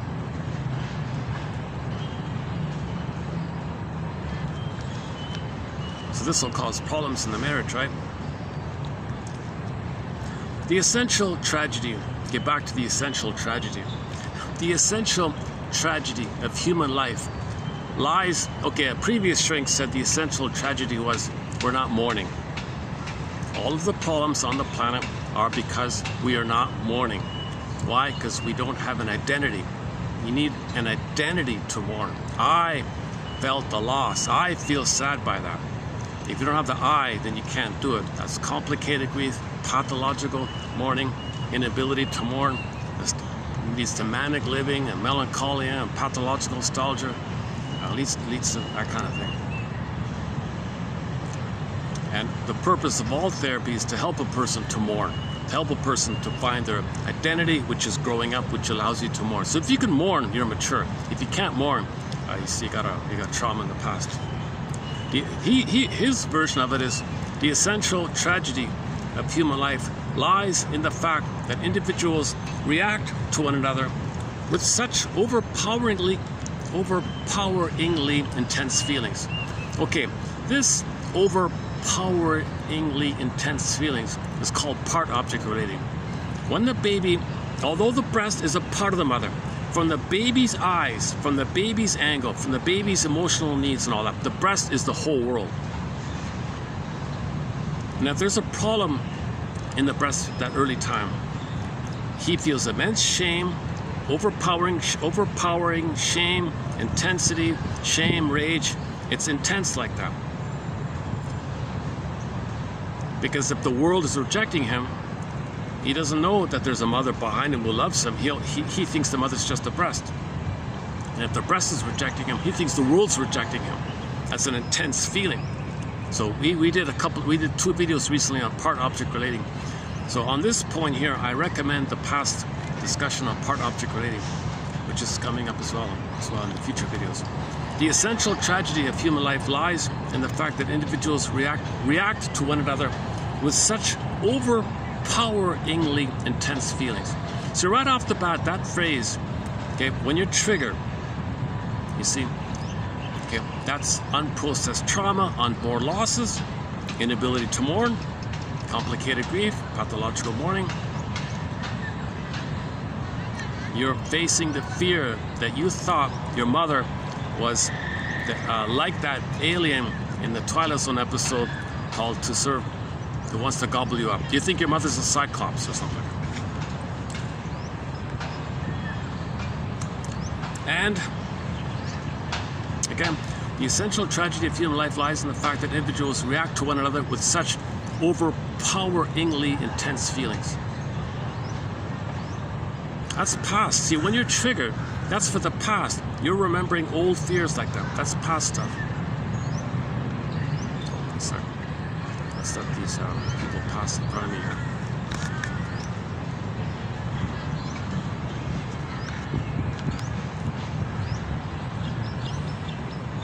Okay, 1 second. A little distraction here. Okay, let's we'll continue in a minute here. Let's choose another song here. What about Shrinker Man, Shrinker Man, Shrinker Man, wise me up if you can. Here's Katie Lee. Better call Shrinker Man. Shrinker man, put me straight if you can. Free me of my tics and twitches, disconnect my latent switches, Shrinker man.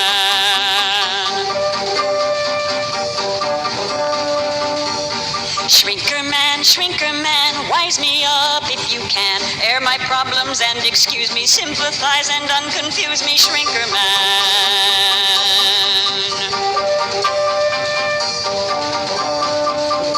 I've been on one of those complex tours. I want you to make my problems yours. Now give me one of them cut-rate cures, Shrinker man. Shrinker man, set me right if you can. Align me, tune me, normalize me, clean me up and simonize me, Shrinker man. Shrinker man. Shrinker man. Shrinker man. Shrinker man. I've been on one of those complex tours. It could be the someday complex, the guilt complex, the money complex, and others. She's just joking. She's just joking around. And wouldn't it be nice if you can get yourself fixed the way you bring in your car to the car mechanic and he fixes your car and you know nothing about the car? Shrinker man, treat me like a car, fix me up. Doesn't work like that. You got to be active, conscious participant in your healing process. Oh, hey, there's a frog in here.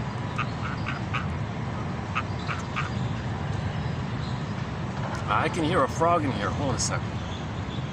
Do you see a frog in there?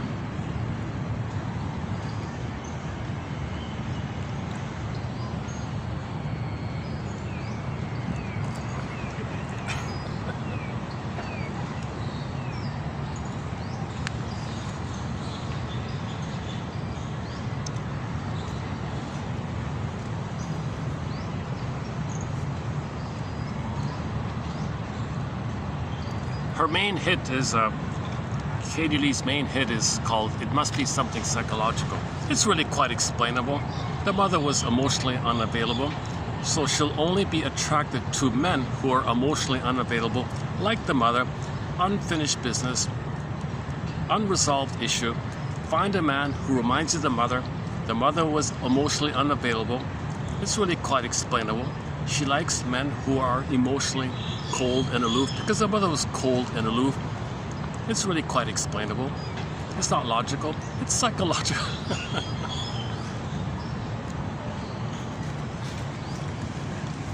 The essential tragedy of human life lies in the fact that individuals react to one another with such overpoweringly intense feelings.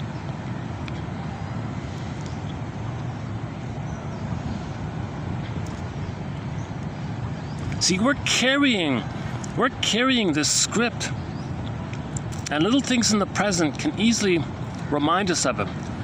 That's the source of overpoweringly intense feelings. It's from the past. That's the tragedy. And we see the present from the lens of the past. The conflicts we create in the present, it's really the past in the nursery. Mr. Saul is all about preventative medicine. Babies need a happy childhood, then this stuff, we won't have these problems. Lamaze says the same thing.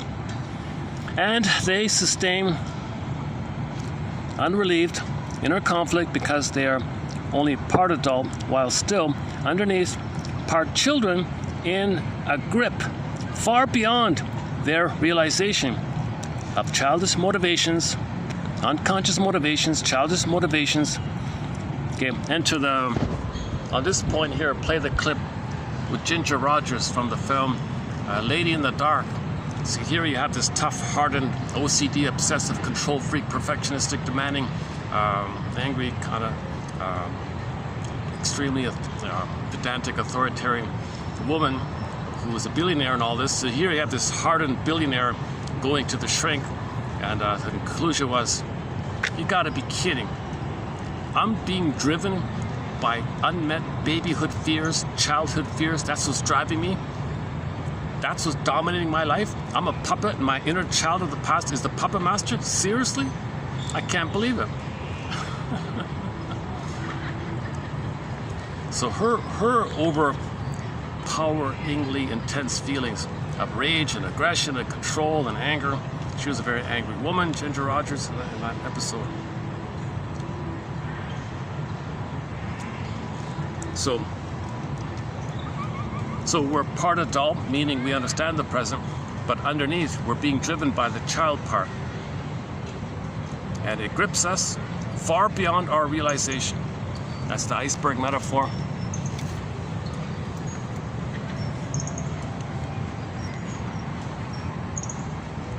I don't know how much of this is a factor, but I just heard this morning that I don't comment on current events really, but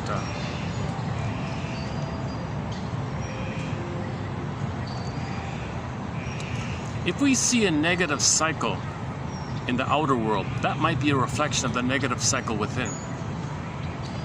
See, in trauma, there's a negative cycle within. We repeat the disappointment. Mother hurt us. We go to life being disappointed again. That's a negative cycle. Self-fulfilling prophecy, distorting reality, seeing the past, a loop like that. If in the outer world there's some kind of looping thing going on, that might be a recreation, a reflection made by us to see that we have a negative loop going on within, as above, so below. So today's loop, the loop of the day was somebody said that that with all this polluting going on and dumping tens of billions of tons of plastics into the ocean, and things getting heated up because of that. The water vapor can't do its thing. The cloud system is whacked, and something about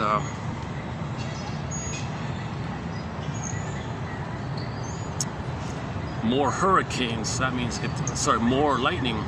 That means more chance of forest fires. Now, if there's more forest fires, at the time of posting, there's a lot of forest fires going on. Somebody said the ashes, or the smoke and the ashes, floats around, and some of it might get into the ice, the polar, in the Arctic area. And normally, the snow can reflect the sun. But if you dirty the snow and it gets dark like that, the ash goes into the snow, it has less of a reflective ability. So there'll be more heat, more water, more lightning, more fires, and now you got this negative loop, and less reflective ability, more heat, more ecology disturbances. That means there'll be more lightning, more fires. More dirt on the snow. The snow can't reflect. So if we see some kind of negative cycle going on in the ecology outwardly, that's a reflection. That's a communication. Okay, that each person has within them a negative cycle going on. It's called repetition compulsion. We repeat to get our story. A lot of people are not looking within, so it's going to be recreated on the outside to compel us to look within. Projection is the means, or the mirror, or the means of bringing repressed material to consciousness. Externalizing, creating on the outside is going to be a reflection of within. So if we hear news about negative cycles going on, like this one there, about putting ash in the snow, now the snow can't reflect, that means there'll be more heat, more water. If there's more water, how'd that go again? I don't know the linkings. I'm not a scientist, but there's something about more lightning strikes. More lightning strikes, and that'll cause more fires, and then more ash. The snow gets dirtier, less reflecting, more heat. Then the heat causes the water problem, the vapor problem, the cloud problem, and finally there's going to be more lightning. I don't know, that part I don't get fully. I think he explained it. I think it's explained in there, but I just heard it this morning. Radio echo shock. Once in a while, once in a blue moon, that show called Radio Eco Shock as a helpful guest. Most of the time, not so, unfortunately. But on occasion, there's a helpful guest on there. The guest that was on this week for the first 40 minutes, I thought he was helpful. He's the guy that explained it. He's a forest ranger or something like that, head of the forest. He's #1 chief forest ranger or something like that. I forgot his name. He explained it or something. He's sort of the go-to guy in terms of fires and all that, forest fires.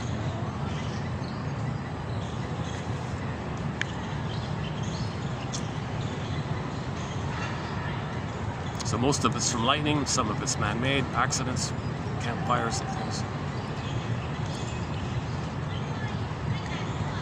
That surprised me that the whole entire, that part wasn't discussed. We don't know about that really, right?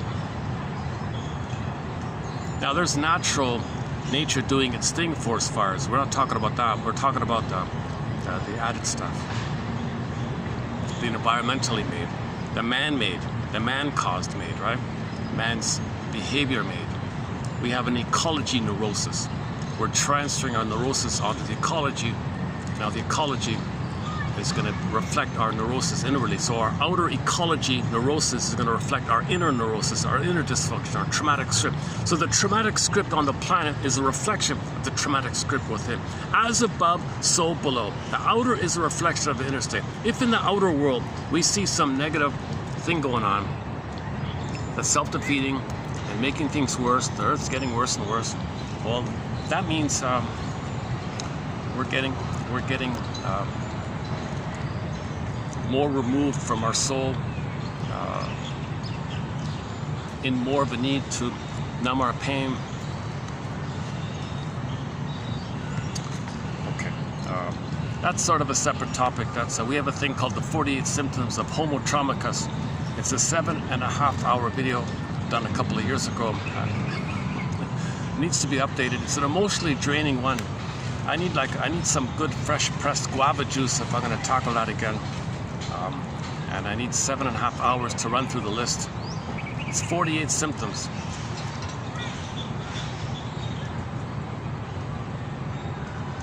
Man, oh man, that's a tough one.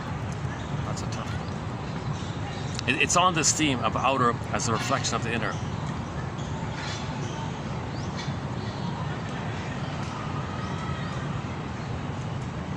So if you're lied to on the outside, well, mother lied to you on the inside. Your memory is mother lied to you.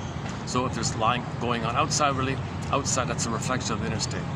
Okay, so for example, the indie film called Insecurity, written as 2 words. Just quickly, just give me an example of what I'm talking about. There's an indie film called, what are the 48 points is from that film called Insecurity? A little known indie film. I think Duval, the daughter of Mr. Duval is in there, or something like that, I forgot.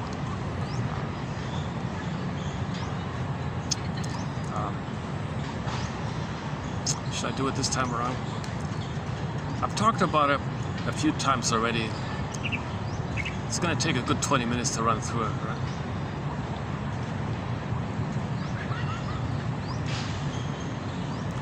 Okay, just as an abbreviation of it is, it's about a town, a regular kind of company town, I think. Everyone knows everyone. They're all families and cousins. A lot of interbreeding. Everyone knows everyone. Everyone's married to everyone. It's kind of too close or something. It's kind of sick or something. One of these company towns like that. So everyone knows everybody. 2 guys had a little shop selling home alarm systems. But there was no business. No one was buying their alarm systems. So at night, these guys who were friends with everybody in the town would rob their own neighbors. The next morning, the victims would run to them and say, "Oh, we want to buy your alarms. Please help us. Please sell us your alarm system." "Well, since you're my friend, I'll give you a special. Oh, you're so great. You're so amazing. We love you." Okay. Not knowing that those guys robbed them the night before. So what's that a reflection of? What's that a reflection of? Okay, that's a reflection. That outer scene is a reflection of inwardly. When the mother robbed the baby, the baby turned to her and thought she was amazing. Just like those villagers, they were robbed at night. They ran to the robbers in the morning and thought he was amazing. That's a dynamic that takes place. The baby cannot know the truth. Okay, on this point, enter the episode called Need to Know in the Twilight Zone. You cannot know the truth. The baby cannot know the truth that mother's doing this. Those villagers cannot know the truth that their best friends robbed them at night. They can't know it, so they admire them. Oh, you're amazing. That's a coping strategy.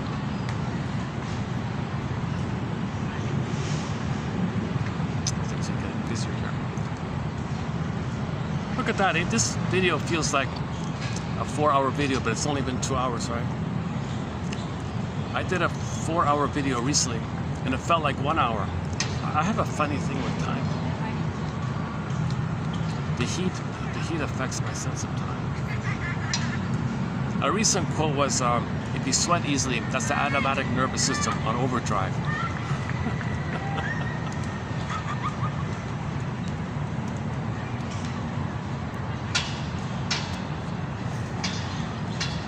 Let me calm down here a bit. Should I take a break?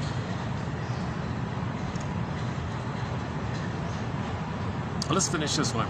The essential tragedy of human life lies in the fact that people react to one another with such overpoweringly intense feelings. Yeah, why? Yeah, why?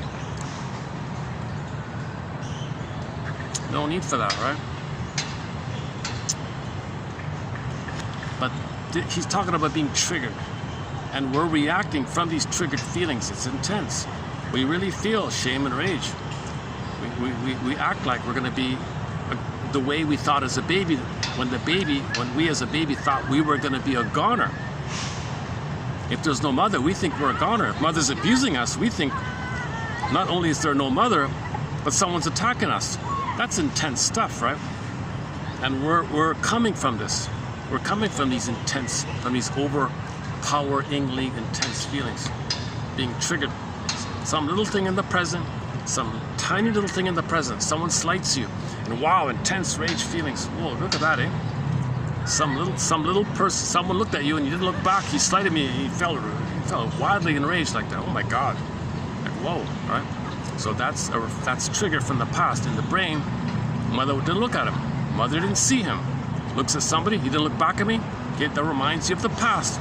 The present is a trifle, but it reminds you. Okay, it's a catalyst. It reminds you of the past that your mother didn't look at you. And when your mother didn't see you, you felt rejected, unworthy, unlovable, frozen, and you're frozen in pain. A lot of pain, a lot of anger. That's kind of suspended in a frozen thing like that. So somebody slights you, you think, that all comes up, and now you transfer the rage to the mother, to the person of the present, you're rage to the person present. No, the person of the present just triggered the thing in the past.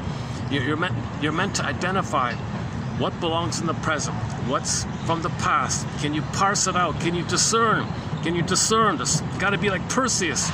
You got to have the reflecting mirror and the sword of discrimination, the sword of discernment. You got to discern what's in the present, what's in the past. What belongs in the past? What's reality in the present? Person in the present, then look at you. So what? Big deal. Could be 1,000 reasons. No, it's no harm to you if the person doesn't look back at you, complete stranger.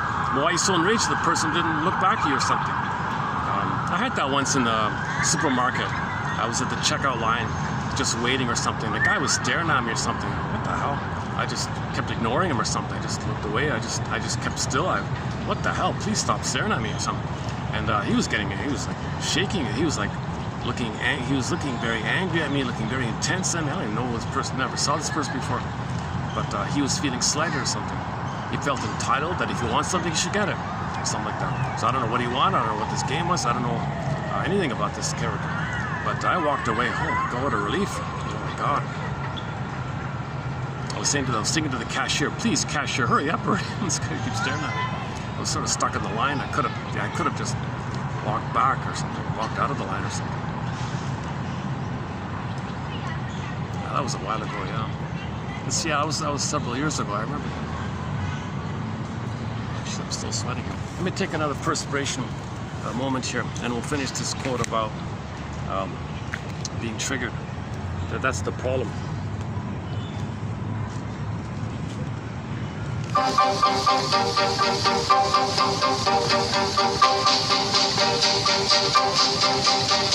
Shrinker man, put me straight if you can. Free me of my tics and twitches, disconnect my latent switches, shrinker man.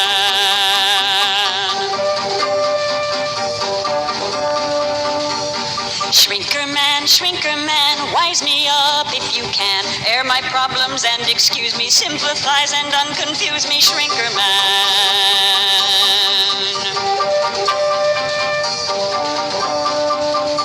I've been on one of those complex tours. I want you to make my problems yours. Now give me one of them cut-rate cures, shrinker man.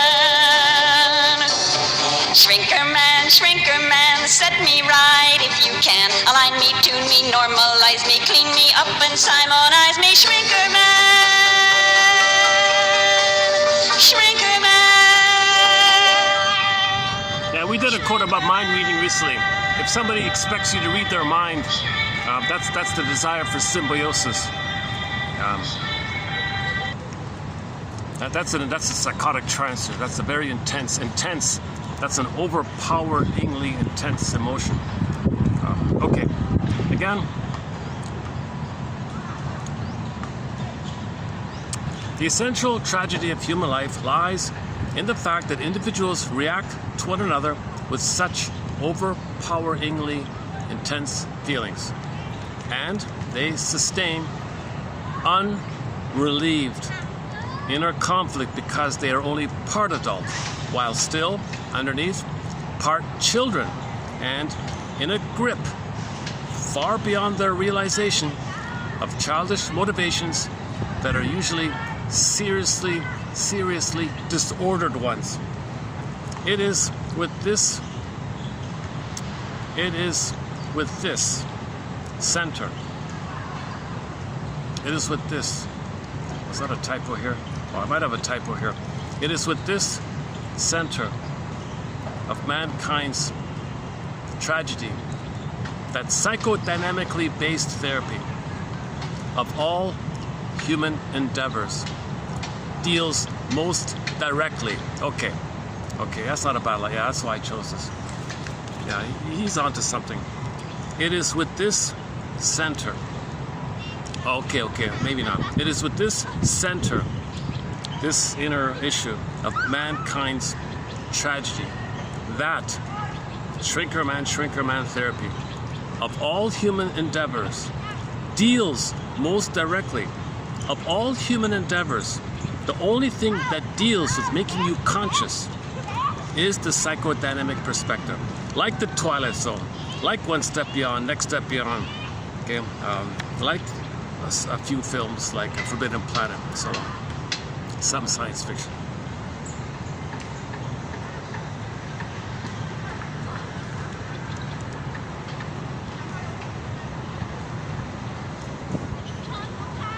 So can we at least cognitively get the idea that transfers is a forceful thing?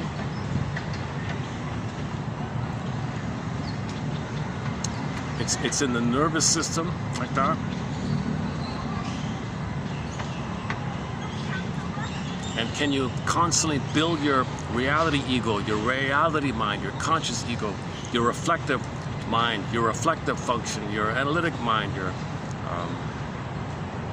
so-called to be psychologically minded mind, or theory of mind or something.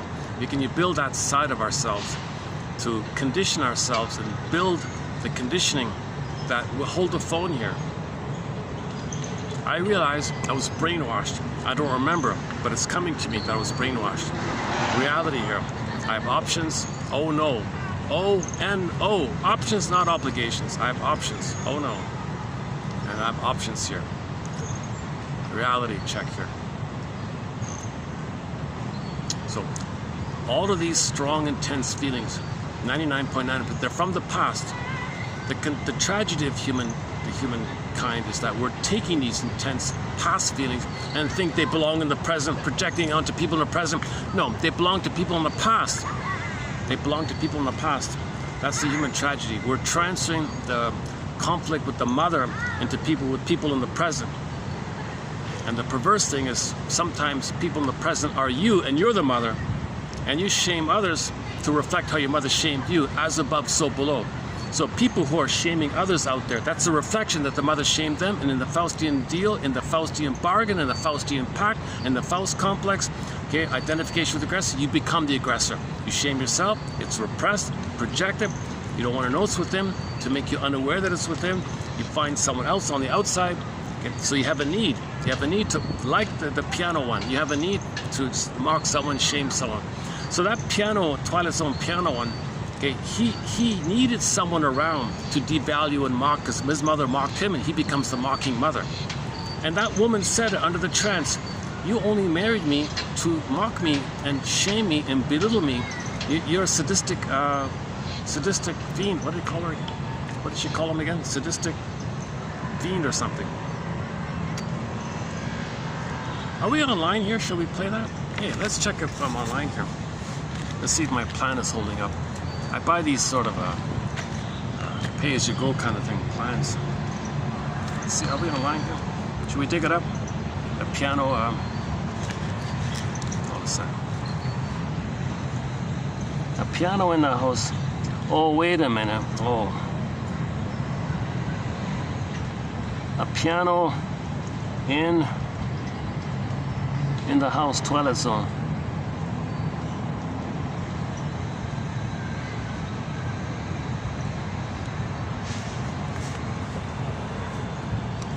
I got, what is it with the contrast? I have a problem with the contrast on, okay, here we go. Right. Radio drama. A piano in the house, so is that it there? All right. I will play it's 25 minutes long here. That's a student production of it. Oh, sorry. There's also, was that copyrighted? Oh, if you didn't hear that, that's copyrighted. It's probably copyrighted.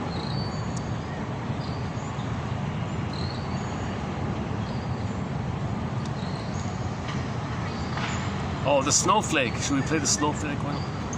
They've only got scenes here. Okay, I can't. Okay, I'm not gonna. The only one I can show you here is the ending. Okay, well, I won't play the one. If you dig up the full episode, you'll find the one where the wife calls him out. But anyway, since I have it here, here's the. I lost it on. Hang on, Jesus. This thing is so. You barely touch it, and the thing switches on you. Hold on a second.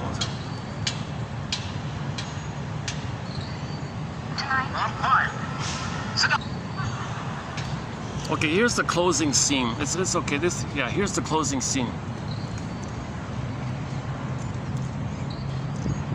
So all throughout the episode, he was using the hypnosis machine to bring up stuff on others to mock them. But the wife turned it and used the piano hypnosis machine on him. So now he was hypnotized. So here's the scene where the sadist was hypnotized. Sit down, everybody. I'm going to call forth the devil. I hardly think we should get a volunteer, but that doesn't matter. Just put this on the piano. Cheer up, darling. It's only a game. Yeah, that's the one he mocked, the fat one, the large girl. Okay, you hear that? You hear that sound? That's the hypnosis. There's the wife switching the song on the piano. Now this is going to be Faust. If there really is a devil among us, we shall know it soon enough.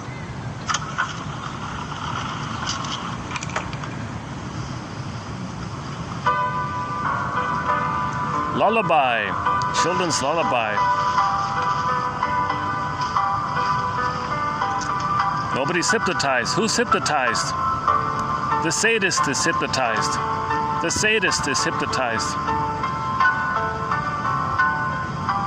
Say something, devil. I'm afraid. What are you afraid of, devil? I'm afraid of the dark. Well, you're not a devil. You're just a poor, frightened kid. That's a secret. secret. Tell us your secret, Jerry. I'm afraid of you all. I'm afraid of people. There's a small, frightened boy. I've kept him hidden away inside me. And he only likes to hurt people. And I can't stop him from doing it. Did you know that I envied you, Marge? I can't embrace the world as you do. And in my envy, I released that frightened child inside me and I let him hurt you.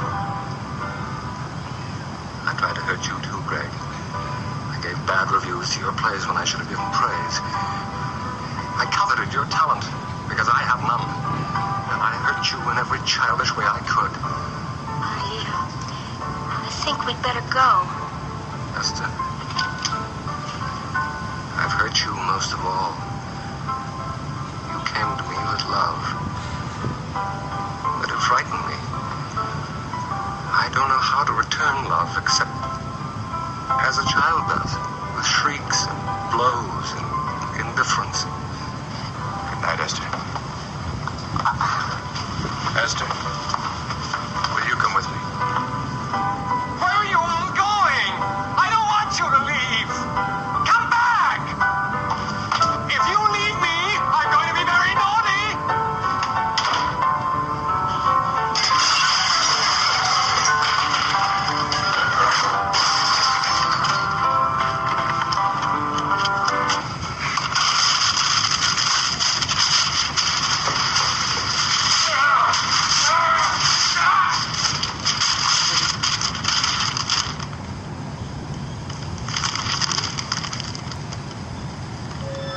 He's out of the trance now. He's out of the trance.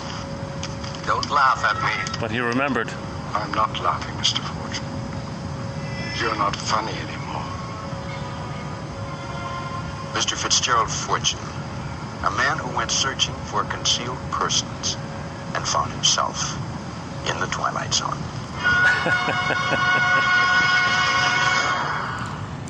These narrations are funny sometimes. They're really good. He'll explain this long thing in the Twilight.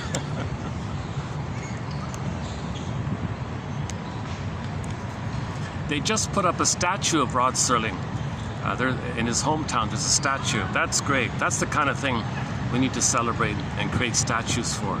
People like Rod Serling, Masterson, people, Karen Horney. There should be a statue of Karen Horney, if you ask me. It's the next step beyond. Or the next step beyond. How'd that get there? All right. So when he was talking, that's because he was hypnotized. He was under hypnosis, so he had to say it like under hypnosis. But the difference was when the hypnosis ended, he was aware of it.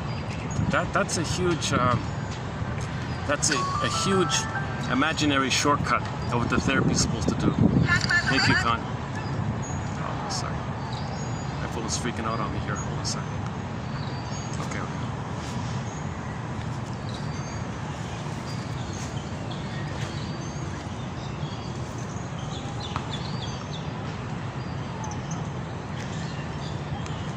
It's finally cooled off a bit here. All right, where are we here?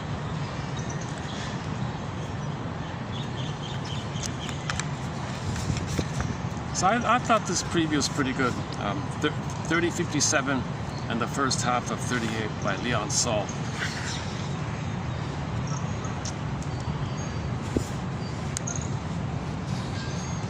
Oh, and in 3058, there's another one on empathy. So here's an example of empathy.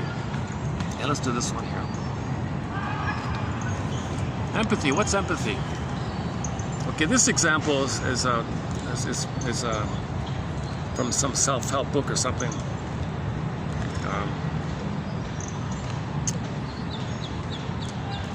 I didn't read the whole story. I didn't read the whole transcript. I just sort of skimmed parts of it. So. The woman somebody needed some kind of help, or somebody had an accident, but the friend said, "Oh, I gotta go to work, sorry, I'm busy." So the friend who needed help okay, the book says, which is better? Is it better for her to say, quote, I can't believe you could leave me there alone like that. How could you be so insensitive? I just broke my leg and you couldn't miss work for 2 hours? Don't you care about anyone but yourself? So is it more helpful? Is it more helpful for the friend to say that? Or would it be more helpful to the friend to make it more about herself, make it more of a quote-unquote I statement? Instead of the blaming and the attacking, you don't care about anyone but yourself, what's wrong with you? How could you be so insensitive? Couldn't you do this for me?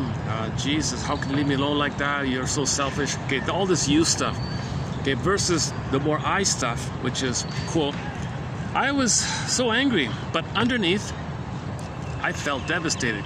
I felt like the floor dropped out from under me. I felt so betrayed and alone and even humiliated, as if I'm not even worth showing up for.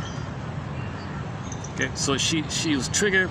She's making it about herself, that when the friend didn't help her out when she had the accident or something, she said, I was triggered. I felt betrayed and humiliated. Like as a child, my mother didn't show up for me. My mother made me feel worthless and unlovable, and that stuff's coming up. So you didn't want to help me when I had the problem. All those feelings came up. Okay, so what's better, the first version or the second version?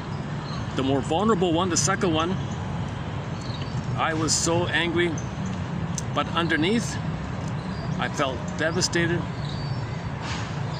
I felt like the floor dropped out from under me. I felt so betrayed and alone and even humiliated, as if I'm not even worth showing up for. So she's making it more about herself. She felt that within, she felt that the floor dropped out within her. She felt ashamed. She felt like no one's gonna value her and show up for her and be there for her. So she's talking about herself, how she felt like that. She didn't specifically attack him like that. Okay, so what should the friend say? So let's say we go with the second one. How should the friend reply to his mistake? Okay, A, I hear you and I'm so sorry. Next time I'll try to be more sensitive. But I wasn't betraying you. My job depended on that deadline I was trying to meet. You know how important that project was. What about me? Okay, that's one version. Or should the friend say B, quote, I hear how much this hurt you. I hear how angry and devastated you were that I didn't show up. I'm thinking of moments similar to what you're describing when I felt betrayed. And I can feel some of that right now. It hurts me to think of you hurting like that, of feeling so alone. It breaks my heart to imagine you questioning your worth. I get it. So what would you rather hear from, if you called your friend for help and they didn't show up, would you rather him say, oh, I'm busy, man, don't you understand? What about me? I got to take care of myself. Would you rather hear that, or would you rather your friend say to you, I hear how much this hurt you. I hear how angry and devastated you were that I didn't show up. I'm thinking of moments similar to what you're describing when I felt betrayed. And I can feel some of that right now. It hurts me to think of you hurting like that, of feeling so alone. It breaks my heart to imagine you questioning your worth. I get it. So the empathy here was, she was trying to imagine a similar situation on her end when someone didn't show up for her and she felt worthless and all that, and betrayed and all that, and the pain around all that. So she remembered what she felt when what she did to her friend in the present happened to her in the past, and she doesn't like that feeling. She feels badly that her friend is feeling that, so she relays that. So she relays her mistake like that.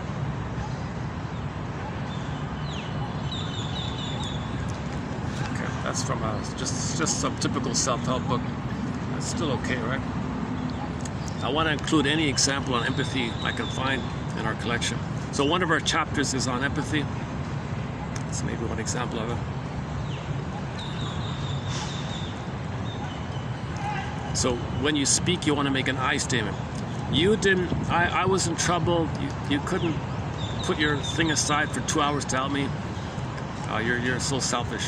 Versus when you didn't show up for me, I felt like you described what was going on inside of you. I felt angry and hurt and devastated, like a floor dropped out from under me. I felt alone and shame, as if I'm not even worth showing up for.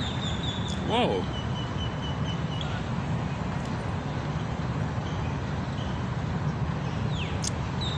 And so, do you want the friend to say, yeah, well, you're talking about you. What about me? I got my job to do. Don't you care about me? Oh, brother. Or, I hear that you're in pain. I hear how my behavior led to this feelings in you. And I hear how angry and devastated you were when I didn't show up.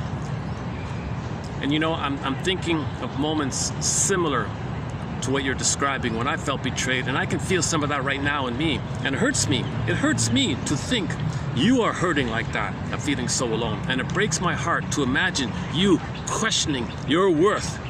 Oh man, you're questioning your value? No, it breaks my heart like that.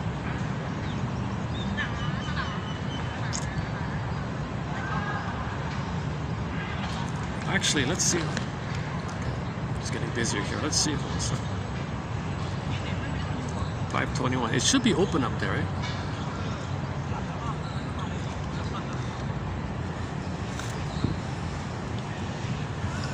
Oh, jeez. Yeah, this issue of identity. People are crying for identity, looking for an identity. Okay. How's the battery? How's the battery? Let's see, what do we got here? 54% battery. Now it's 521. Just stay here. Well, they're surprisingly quiet. This gang in front of me. Not a gang. This group of.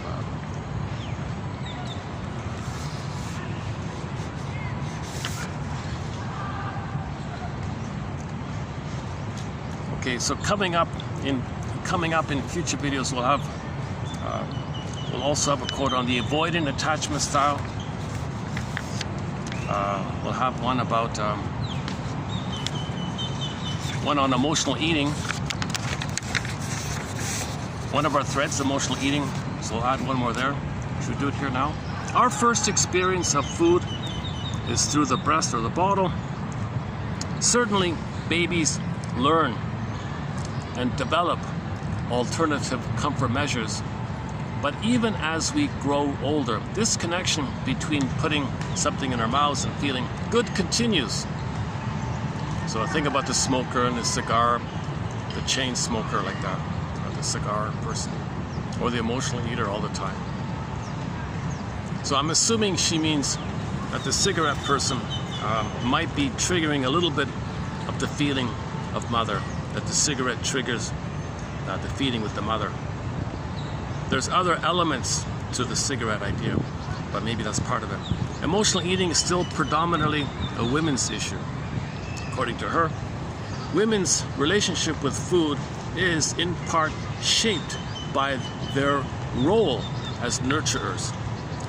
Through feeding others, women learn that food is a way to give and to take care of others. In this way, food can become a logical way to give back to oneself. Okay, her theory is women are more in touch, that when they give food, when they're feeding to the baby, that food is nurturing, that they're more aware of the link between nurturing and feeding. So they might become emotional eaters, thinking they can feed themselves like that. Okay, not too clearly presented that point, that theory. What about OCD? One guy in the 1930s, one guy called people with OCD living machines. living machines, my goodness, quote unquote.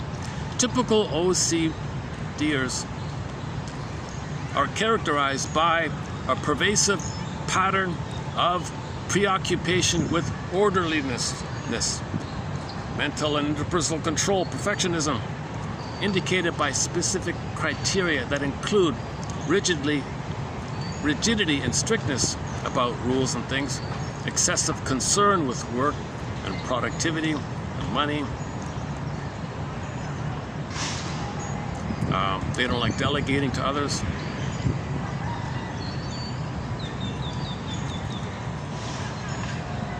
NPD, those with NPD are dominated by entitlement and dismissiveness.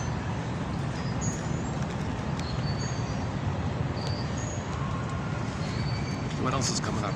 Let's see. The avoidant one. The avoidant attachment style, pervasive and enduring pattern of social isolation, feelings of inadequacy, hypersensitivity to negative evaluation indicated by specific criteria such as avoidance, interpersonal avoidance, fear of criticism, rejection, shame, ridicule, disapproval, and a view of self as inadequate, socially inept, inferior, or personally unappealing to others. They can be... Okay, so in the mind, you got a self-representation as inadequate, inferior, unappealing, unlovable, etc. And in your mind, your image of your mother is critical, rejecting, disapproving, therefore unavailable, uncaring. So you see everybody through that lens. Everybody's uncaring and you're always no good. That leads to the avoidant attachment style. Also known as fearful attachment, due to mother's cold behavior. What else is coming up? Well, I'm glad I stayed here. The breeze, got a breeze here. Okay, enough about the weather. Adult relationships are more or less reflections of childhood relationships, replays of old conflicts.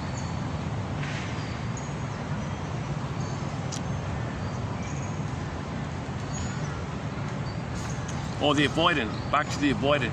The avoidant types are loners in the attachment world, nearly as much as they detest emotional confrontations. They enjoy their own space. Avoidant people often appear independent, self-sufficient, but deep down they want to connect with others just as much as anyone else. They've just built a wall around their feelings. Think of them as the porcupines of the emotional animal kingdom.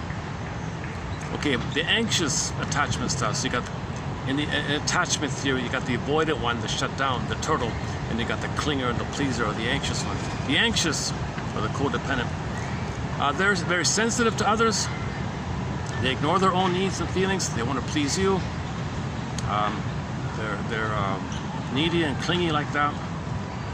They're looking for intimacy and reassurance. Quote, have you ever thought about how your childhood experiences may be influencing your attachment style today?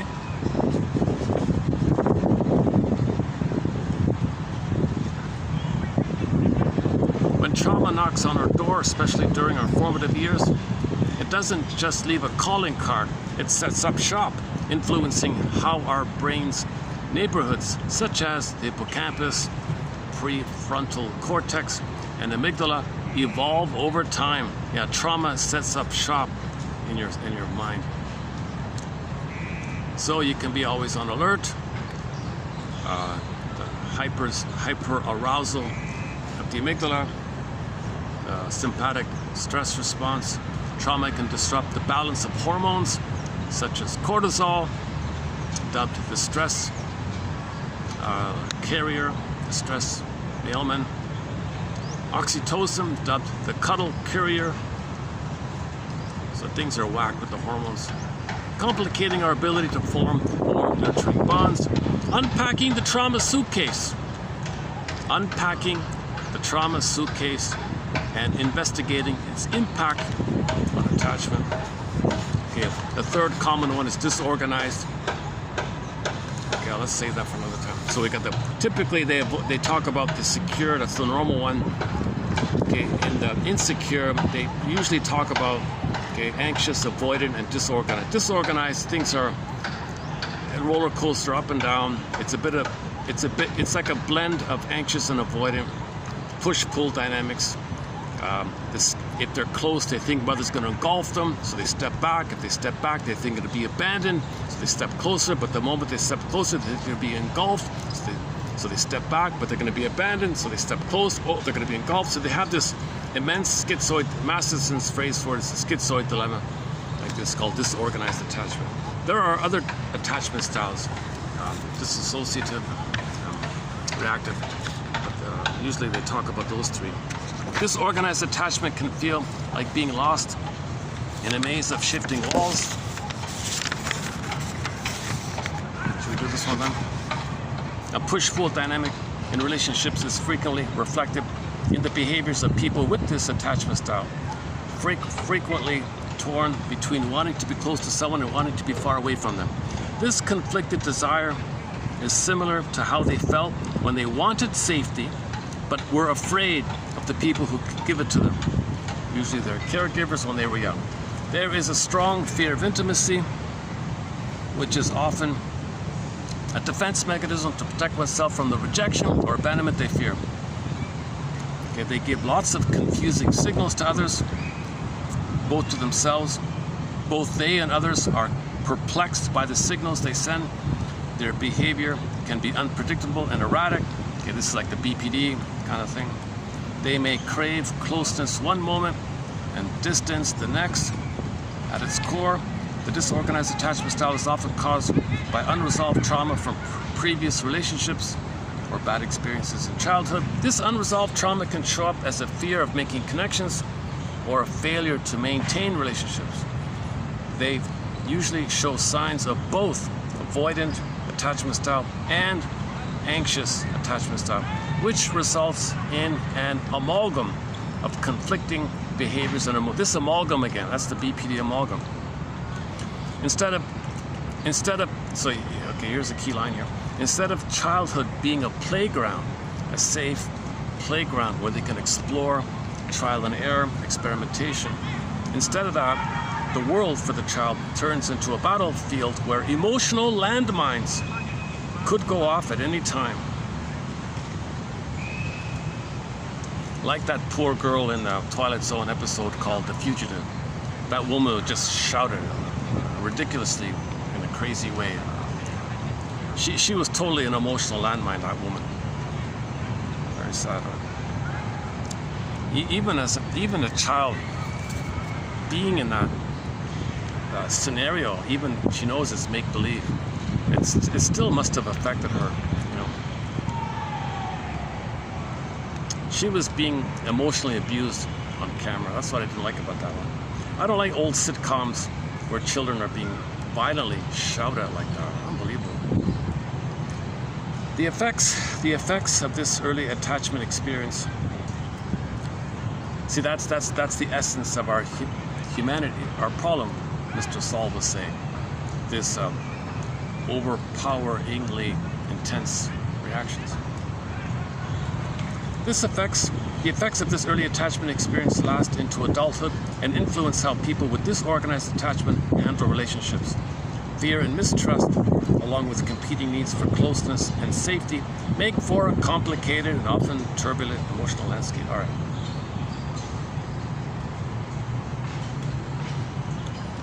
Okay, another self-help author calls the problem with humans is some feeling which he simply calls the feeling of unlove.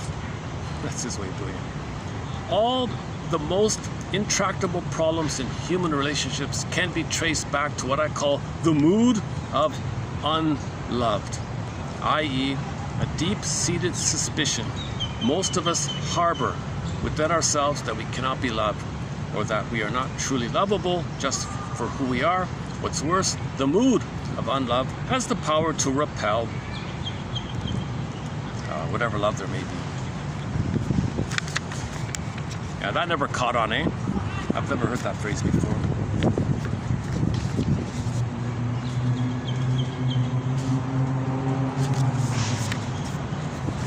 else is coming up? Oh, here's a good one on narcissism. Yeah. Coming up in TQ 3055. Narcissism. A psychological defense strategy on the part of a traumatized person who can only see their own value by hyperinflating their own importance and belittling others. Okay, so they maintain the refuge idea that they're a king and a god, that all babies think they're kings and gods. That's hyperinflation. Their soul is no good, belittled and devalued. They project that onto others and need someone around to say others are no good.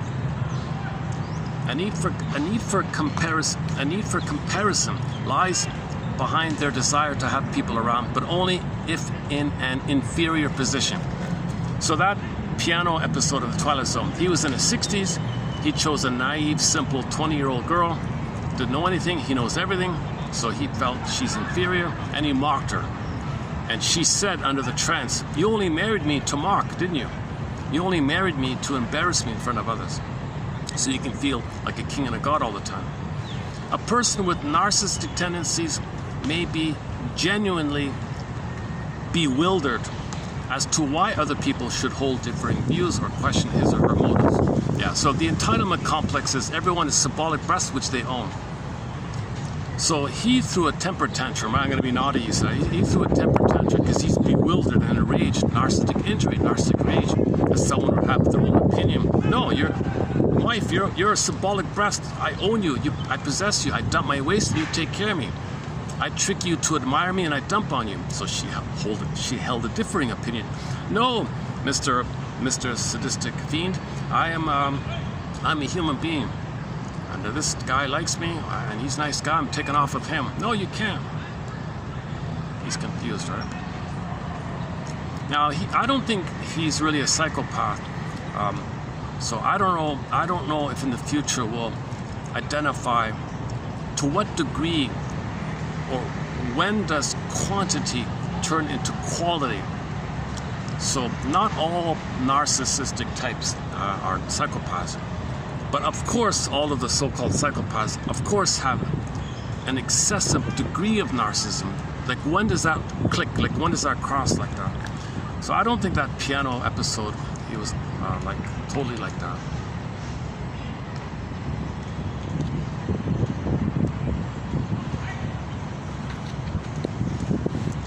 He was just living as an angry, frightened child, right? Or maybe they did refer. There was the topic about the psychopath in there.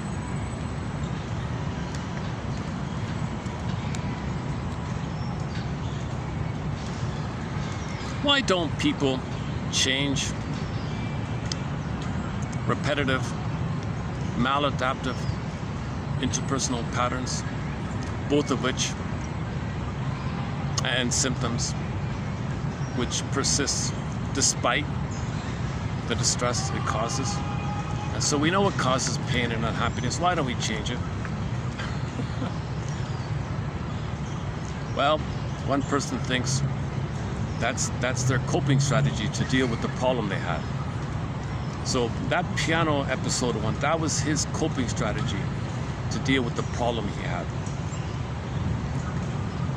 Lashing out with shrieks and blows and indifference, that's his coping strategy.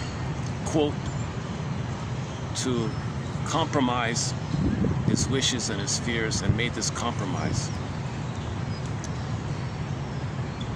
As long as all of this is unconscious, he's not going to live a satisfying life. Change cannot occur until these wishes become conscious.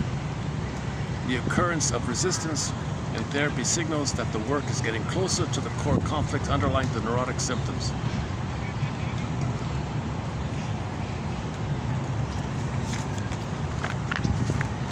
Okay, today's batch, 3044.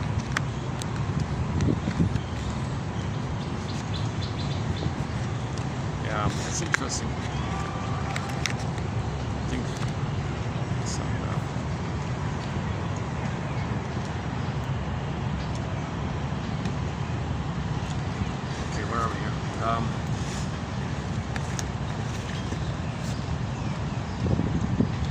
think some of the kids might be a little curious, a little amused or curious about my video presentation here. What's he talking about? Is he a teacher or what is he? He's reading a book? What's a book? Because I print out the pages when I do these. What's paper? What's pages? No, surely they still use printed books in the schools, right? Sure.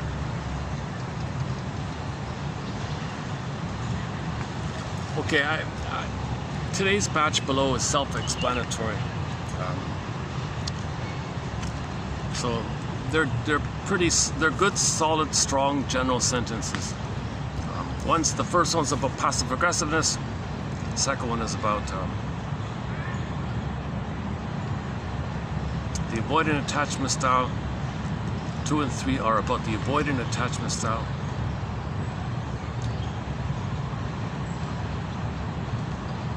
In treatment, they need to accept their dependent needs as normal aspects of being human before they can develop a healthy balance between connectedness and separateness. Therapists who tolerate their defensive protestations about their independence long enough to develop a cooperative working relationship report that when the counter-dependent defenses, okay, the avoidant, counter-dependent. I don't need anybody, counter-dependent. I don't need you, counter-dismissive. Are given up. A period of mourning for early and unmet dependency needs ensures. So once the avoidant one connects with the therapist, okay, at that level of safety, okay, often there'll be a mourning that the good mother died at birth.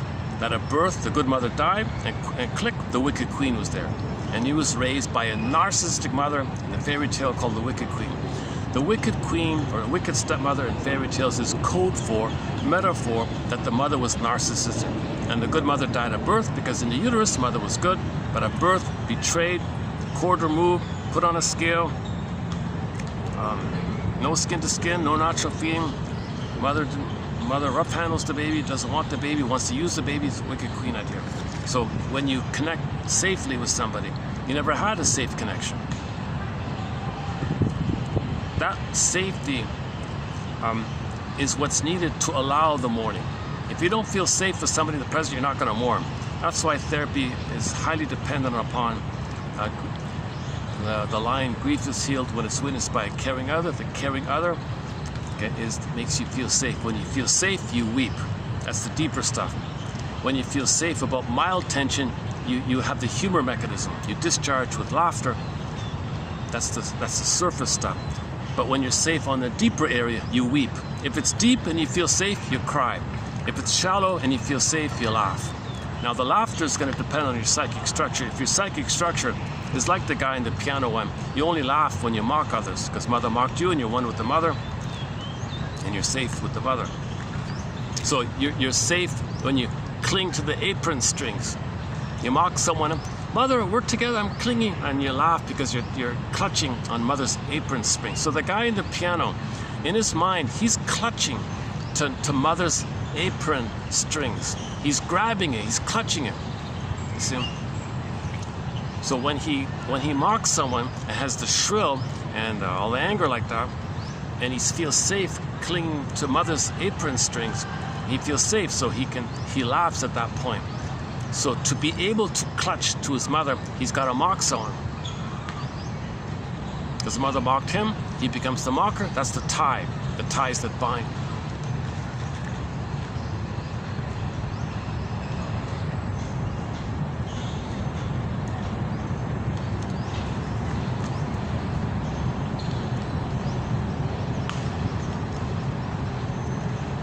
Okay, there's one on protective identification, one on acting. Oh, here's a good definition for acting out. So it's this one here. Acting out. Repeatedly living out an internal drama that cannot be remembered, felt, or conceptualized. Yeah. So repetition compulsion is also known as transference acting out. Repetitively living out an internal drama, the memory in your mind, you reenact it in the present with others in a theater thing because you don't remember. we repeat in an attempt to remember. If we don't remember, we repeat. We need to conceptualize it, formulate it, put it into words. That's called mentalizing, reflecting upon it, observing it. Then it's felt and released. The ghost laid to rest. The ghost that's haunting us is laid to rest.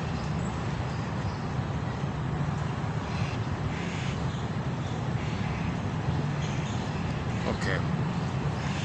A couple of others. Okay, so if you click the more link below here, you'll get these 5 quotes, 5 solid quotes by Miss Williams. We don't have too many quotes of hers here.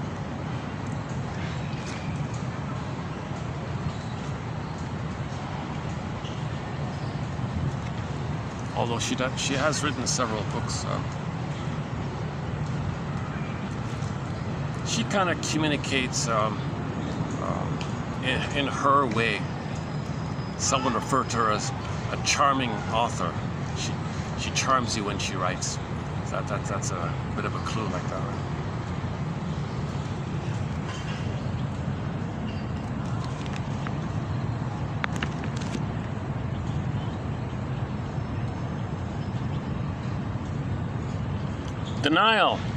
Denial, okay, means ignoring or disregarding things that are disturbing to you as if they didn't exist. It doesn't exist. That's called denial.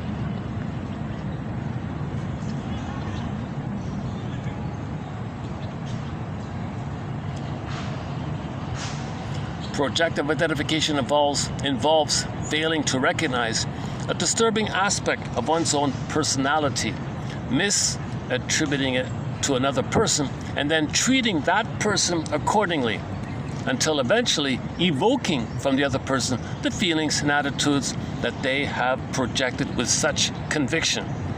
Okay, that's pretty clear. That's a very good, clear definition of projective identification. Okay, this quote's about the BPD pattern, some of their defenses. So those are the BPD personality pattern. Okay, they might have identity diffusion, means they assume your identity. They meet someone else, they're that person. They meet someone else, they're that person. So-called as-if phenomena. They don't know who they are.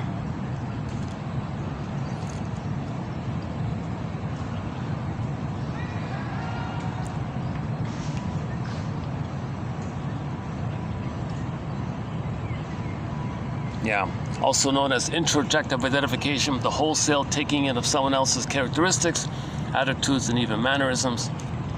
So they might mimic you, thinking that they're you, and that you are the denied side of them. Things are flipped like that. So it's kind of crazy making, right? This is all related to unmet symbiosis. They're trying to get the oneness. They have a constant attachment hunger for oneness, constant craving, attachment hunger for oneness, but they reject it while they're searching for it. So it's a huge, talk about disorganized attachment style. It's extreme with the BPD. The BPD personality pattern is an extreme version of the disorganized attachment style. They demand and reject at the same time.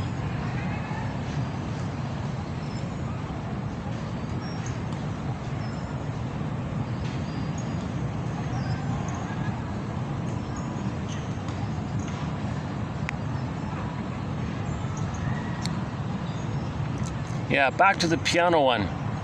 He expects mothers are going to hurt him, so he... Oh, no. Hang on. Okay, anyways, tactful confrontation about the client's own contribution to his or her difficulties can stimulate curiosity about the meaning of self-defeating patterns. So if somebody could confront that piano guy, the protagonist in the Twilight Zone episode entitled A Piano in the House, if somebody could tactfully confront him about his own contributions to his difficulties, he won't do it. He'll mock you for it. He hates you for it. He's envious of it. He's got to attack it. If you offer anything good to him, he's got to attack it and hate it. You see, that's the problem with envy. He's Mr. Envy, that guy. He's Mr. Sadism and envy, that guy. That piano one.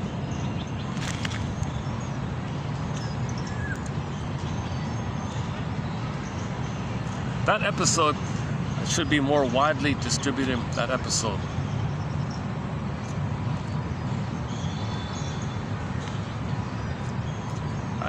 I'm glad that there's a 24/7 Twilight Zone channel recycling all the episodes.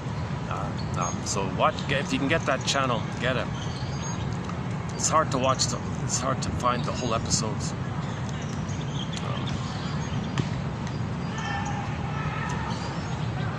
So the recent ones, the two recent ones I want to highlight, the piano in the house and the fugitive.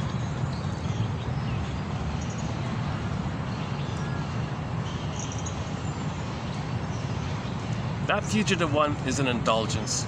It's a comfort episode. It'll comfort anybody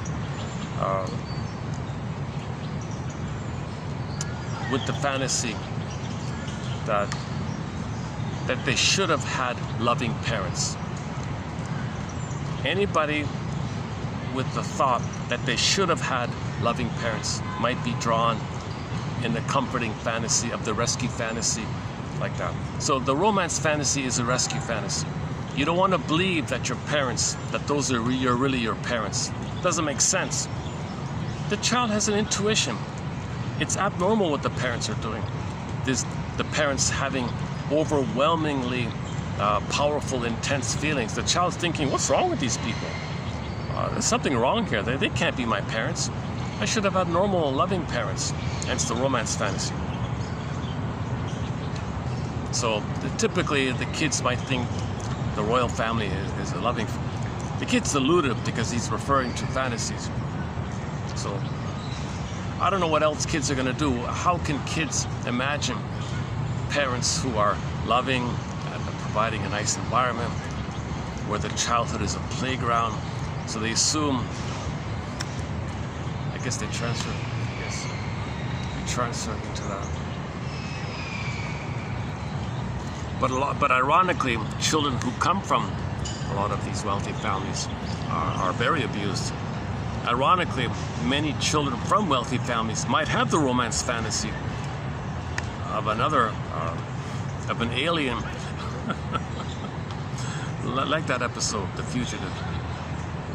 So they were both fugitives. The girl was a fugitive, and the prince from the other planet was a fugitive. He made himself a fugitive.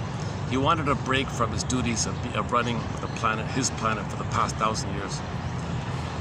He said, and my term is for 5,000 years. I wanted a break. So he took off and they caught up with him. You gotta come back. So he brought the girl with him. That's the girl's fantasy, that she'd be rescued by a handsome prince, and she grew up to be a princess and a queen. She's really meant to be a queen. A metaphor that you feel like a queen inside, you feel embodied inside, maiden king.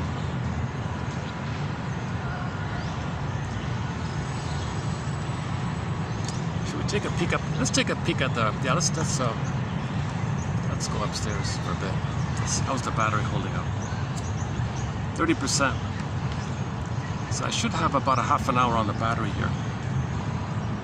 Yeah, let's take a peek at the rooftop there. And we'll close it up there. Give me 5 minutes to pack up and we'll go for a little walk here. Hold a sec.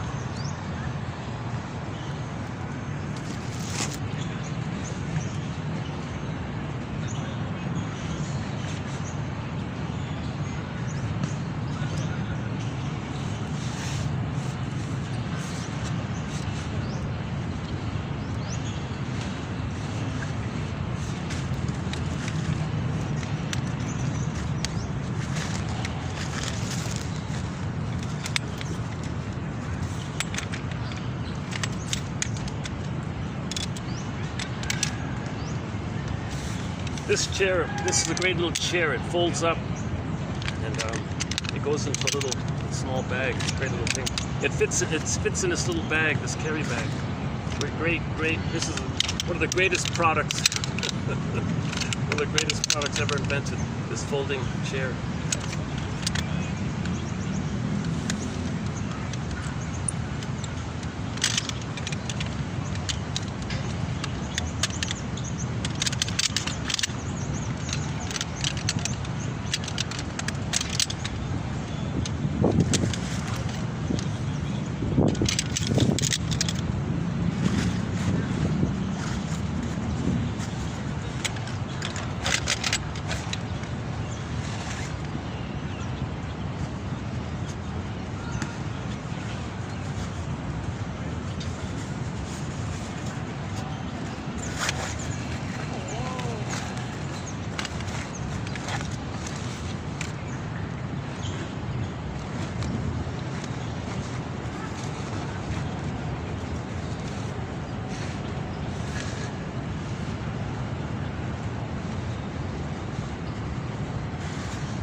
This is the first time I've seen this hotel quiet like this. It's always packed in here.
I quite like that quote by Saul about transference, really going over and over it again.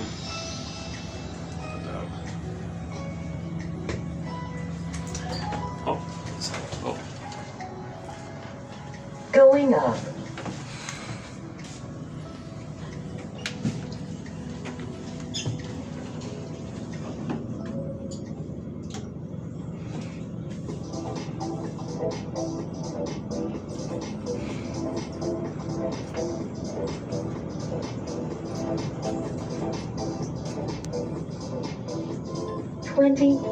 First floor.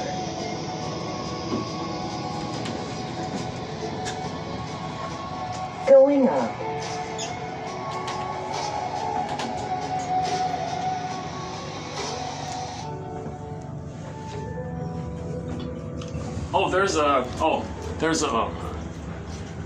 That's the ad. That's the ad for the spot we're going to.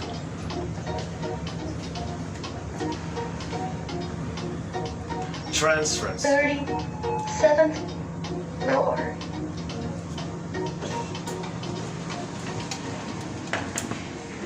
Going down.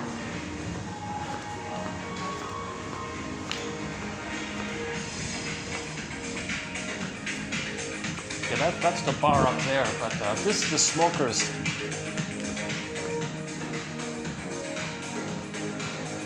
Alright. Well, this is the clearest I've seen it up here. That's pointing westbound, right? West? That's south, I think. Yeah, that'd be west.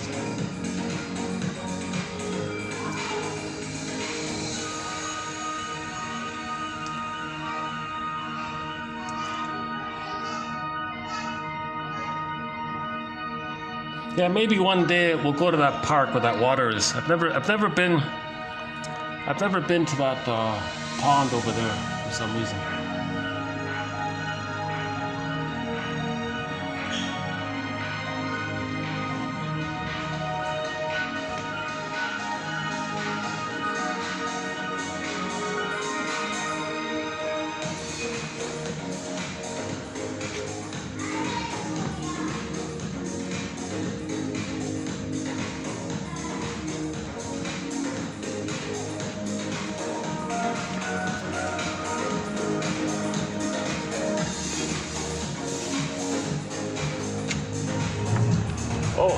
Oh, they screened it off here.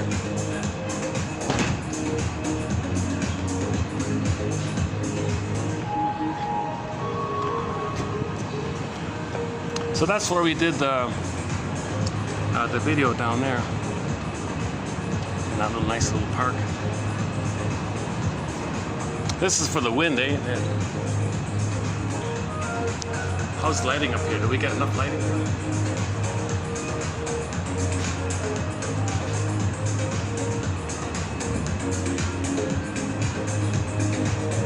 Should we take a peek on the top floor? The moment you arrive, they're going to jump on you and say, "What do you want to order?" kind of thing. That's the problem. Unless I can just say, "Can I have a minute?" Is it worth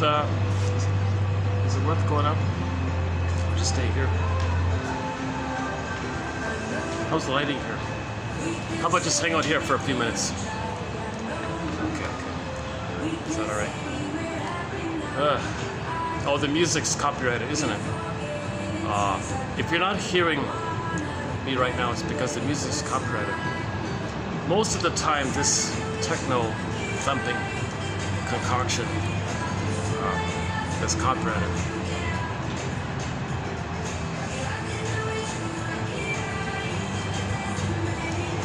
Yeah, back to the opening song. The song I heard in the mall, which I mentioned at the beginning of this video. Losing my neurosis. Losing my neurosis. So that's what we need to do. This is the project for humans. To lose their dysfunction. Lose it. Lose it. Throw it away like an old coat. But how do you recognize this metaphor? How do you recognize that you're carrying this old coat from childhood? A coat given to you by your mother, and which keeps you in a hypnotic, spellbound trance, to see all time in that problematic frustration with the mother, and that's the neurosis. Makes us angry, makes us sick, makes us look for excuses to blow off steam onto others. So you find others who you think are you in the Faustian bargain. Okay? You make yourself unaware that your mother shamed you and made you feel unworthy and unlovable. So you say others are unworthy and unlovable. That's your tie to the mother. That's your tie, your dysfunction, your loyalty to your mother. To say others are unlovable and unworthy the way your mother said it to you, that's your tie to her. Better call Saul. Better read Leon Saul. Oh, it's sweating down here. Oh my goodness. I'm baking down here. There's no breeze here. Eh? Okay, let's take a so I can get some breeze. Let's go to the top floor. Let's take a peek. I don't want to turn that on. The guard will come running. What a nice space up here, eh? It's old, but it's still kind of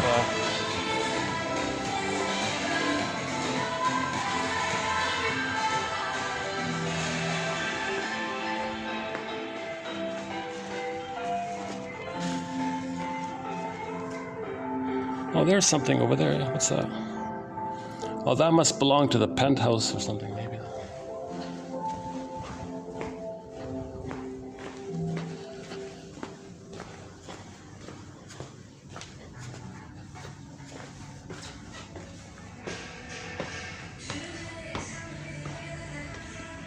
Well, this is the best time to visit this place on a Monday with no tour group.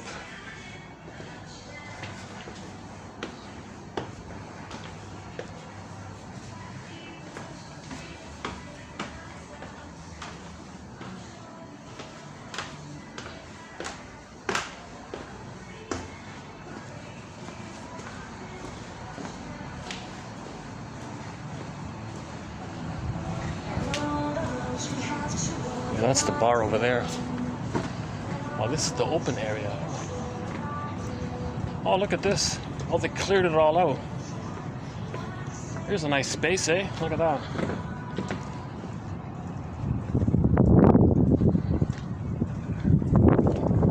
That's southbound. That's Antarctica way down there.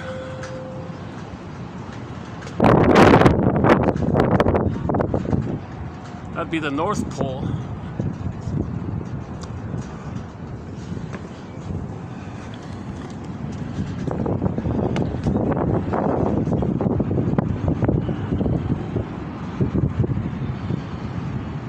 That's sort of a southwest, I think. That'd be southeast.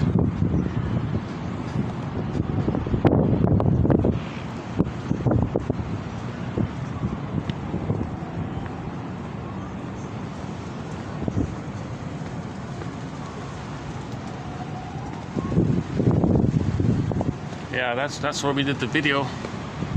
If you can see that little pyramid thing, that's where we did the video.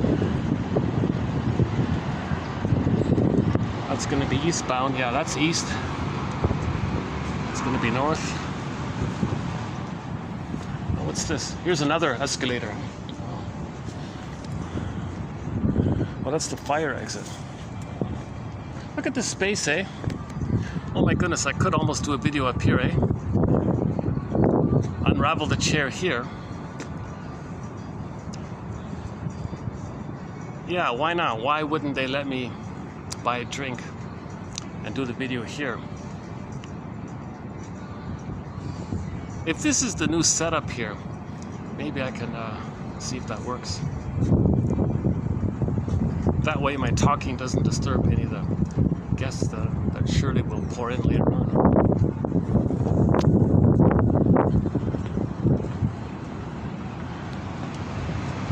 There's a cute little city park. This is a nice little friendly park. Yeah. A lot of families and kids. It's in between the malls, SkyTrain. Yeah, that's northbound.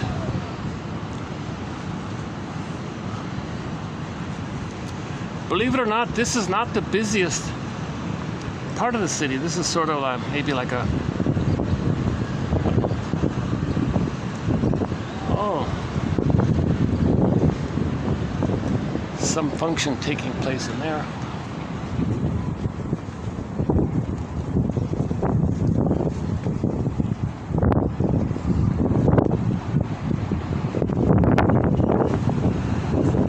Oh, this is the pool belonging to the hotel, the main one there.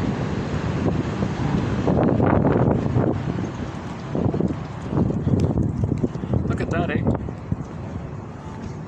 They open at 5. Let's see. If I came here at 5, bought their expensive drink,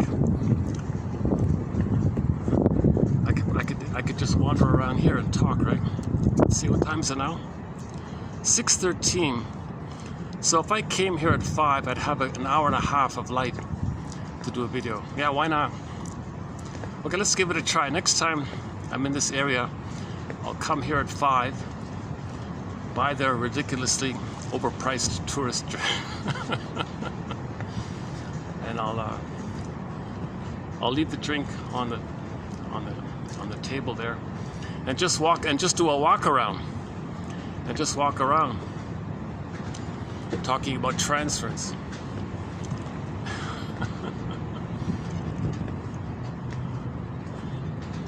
Look at this space, eh? All right, look at that.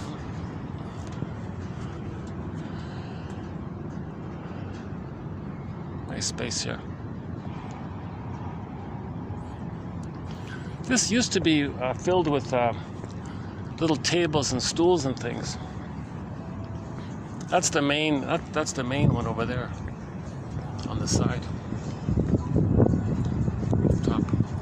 Almost all of the rooftop venues are open at 5 or 6. They're not open. None of them are open during the afternoon. Can you believe it?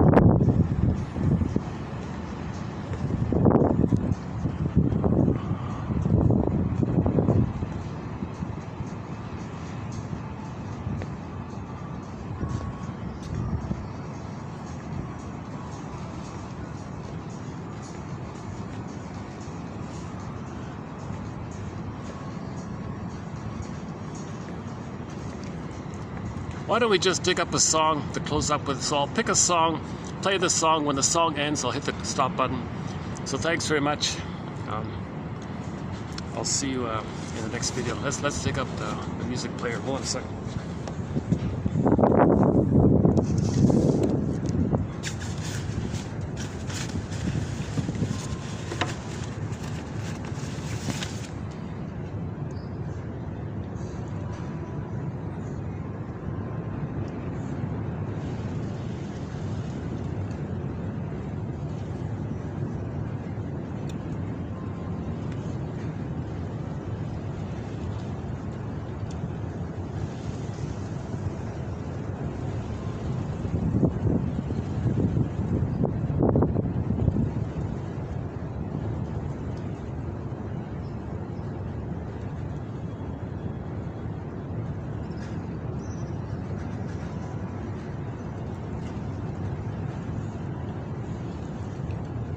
Cashton, what about Cashton? The band Cashton?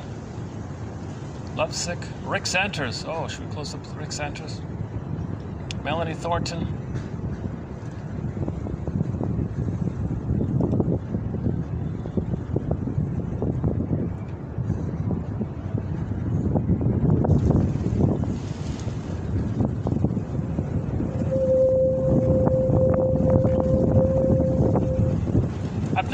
I've never played this song before by Rick Emmett called Heaven Only Knows.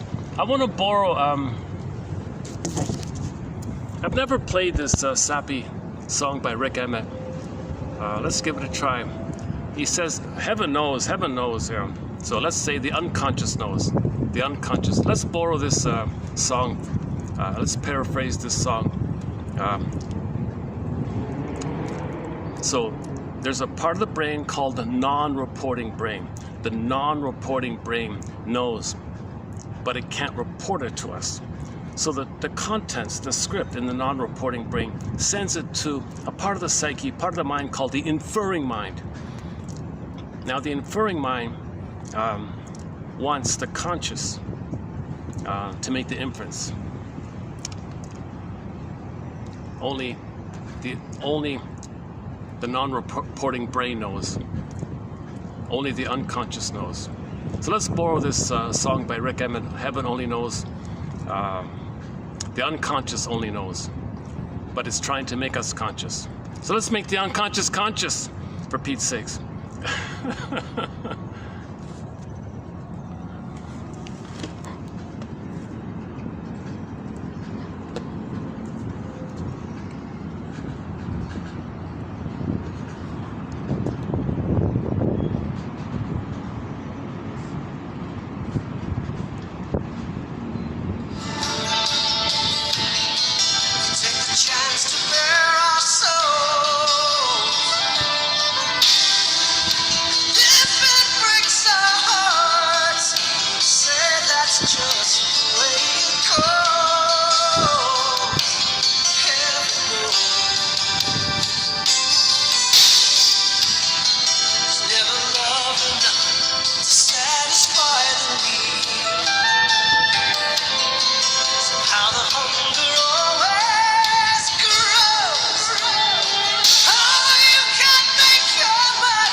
Inferring mind knows, the non-reporting brain knows. So we gotta know what it knows. We gotta know what heaven knows. We gotta know what the unconscious knows. That's the project. That's the healing journey. To know what heaven knows. To know what the unconscious knows. Heaven can be the innate drive for healing. Heaven can be the innate drive for healing.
thanks very much.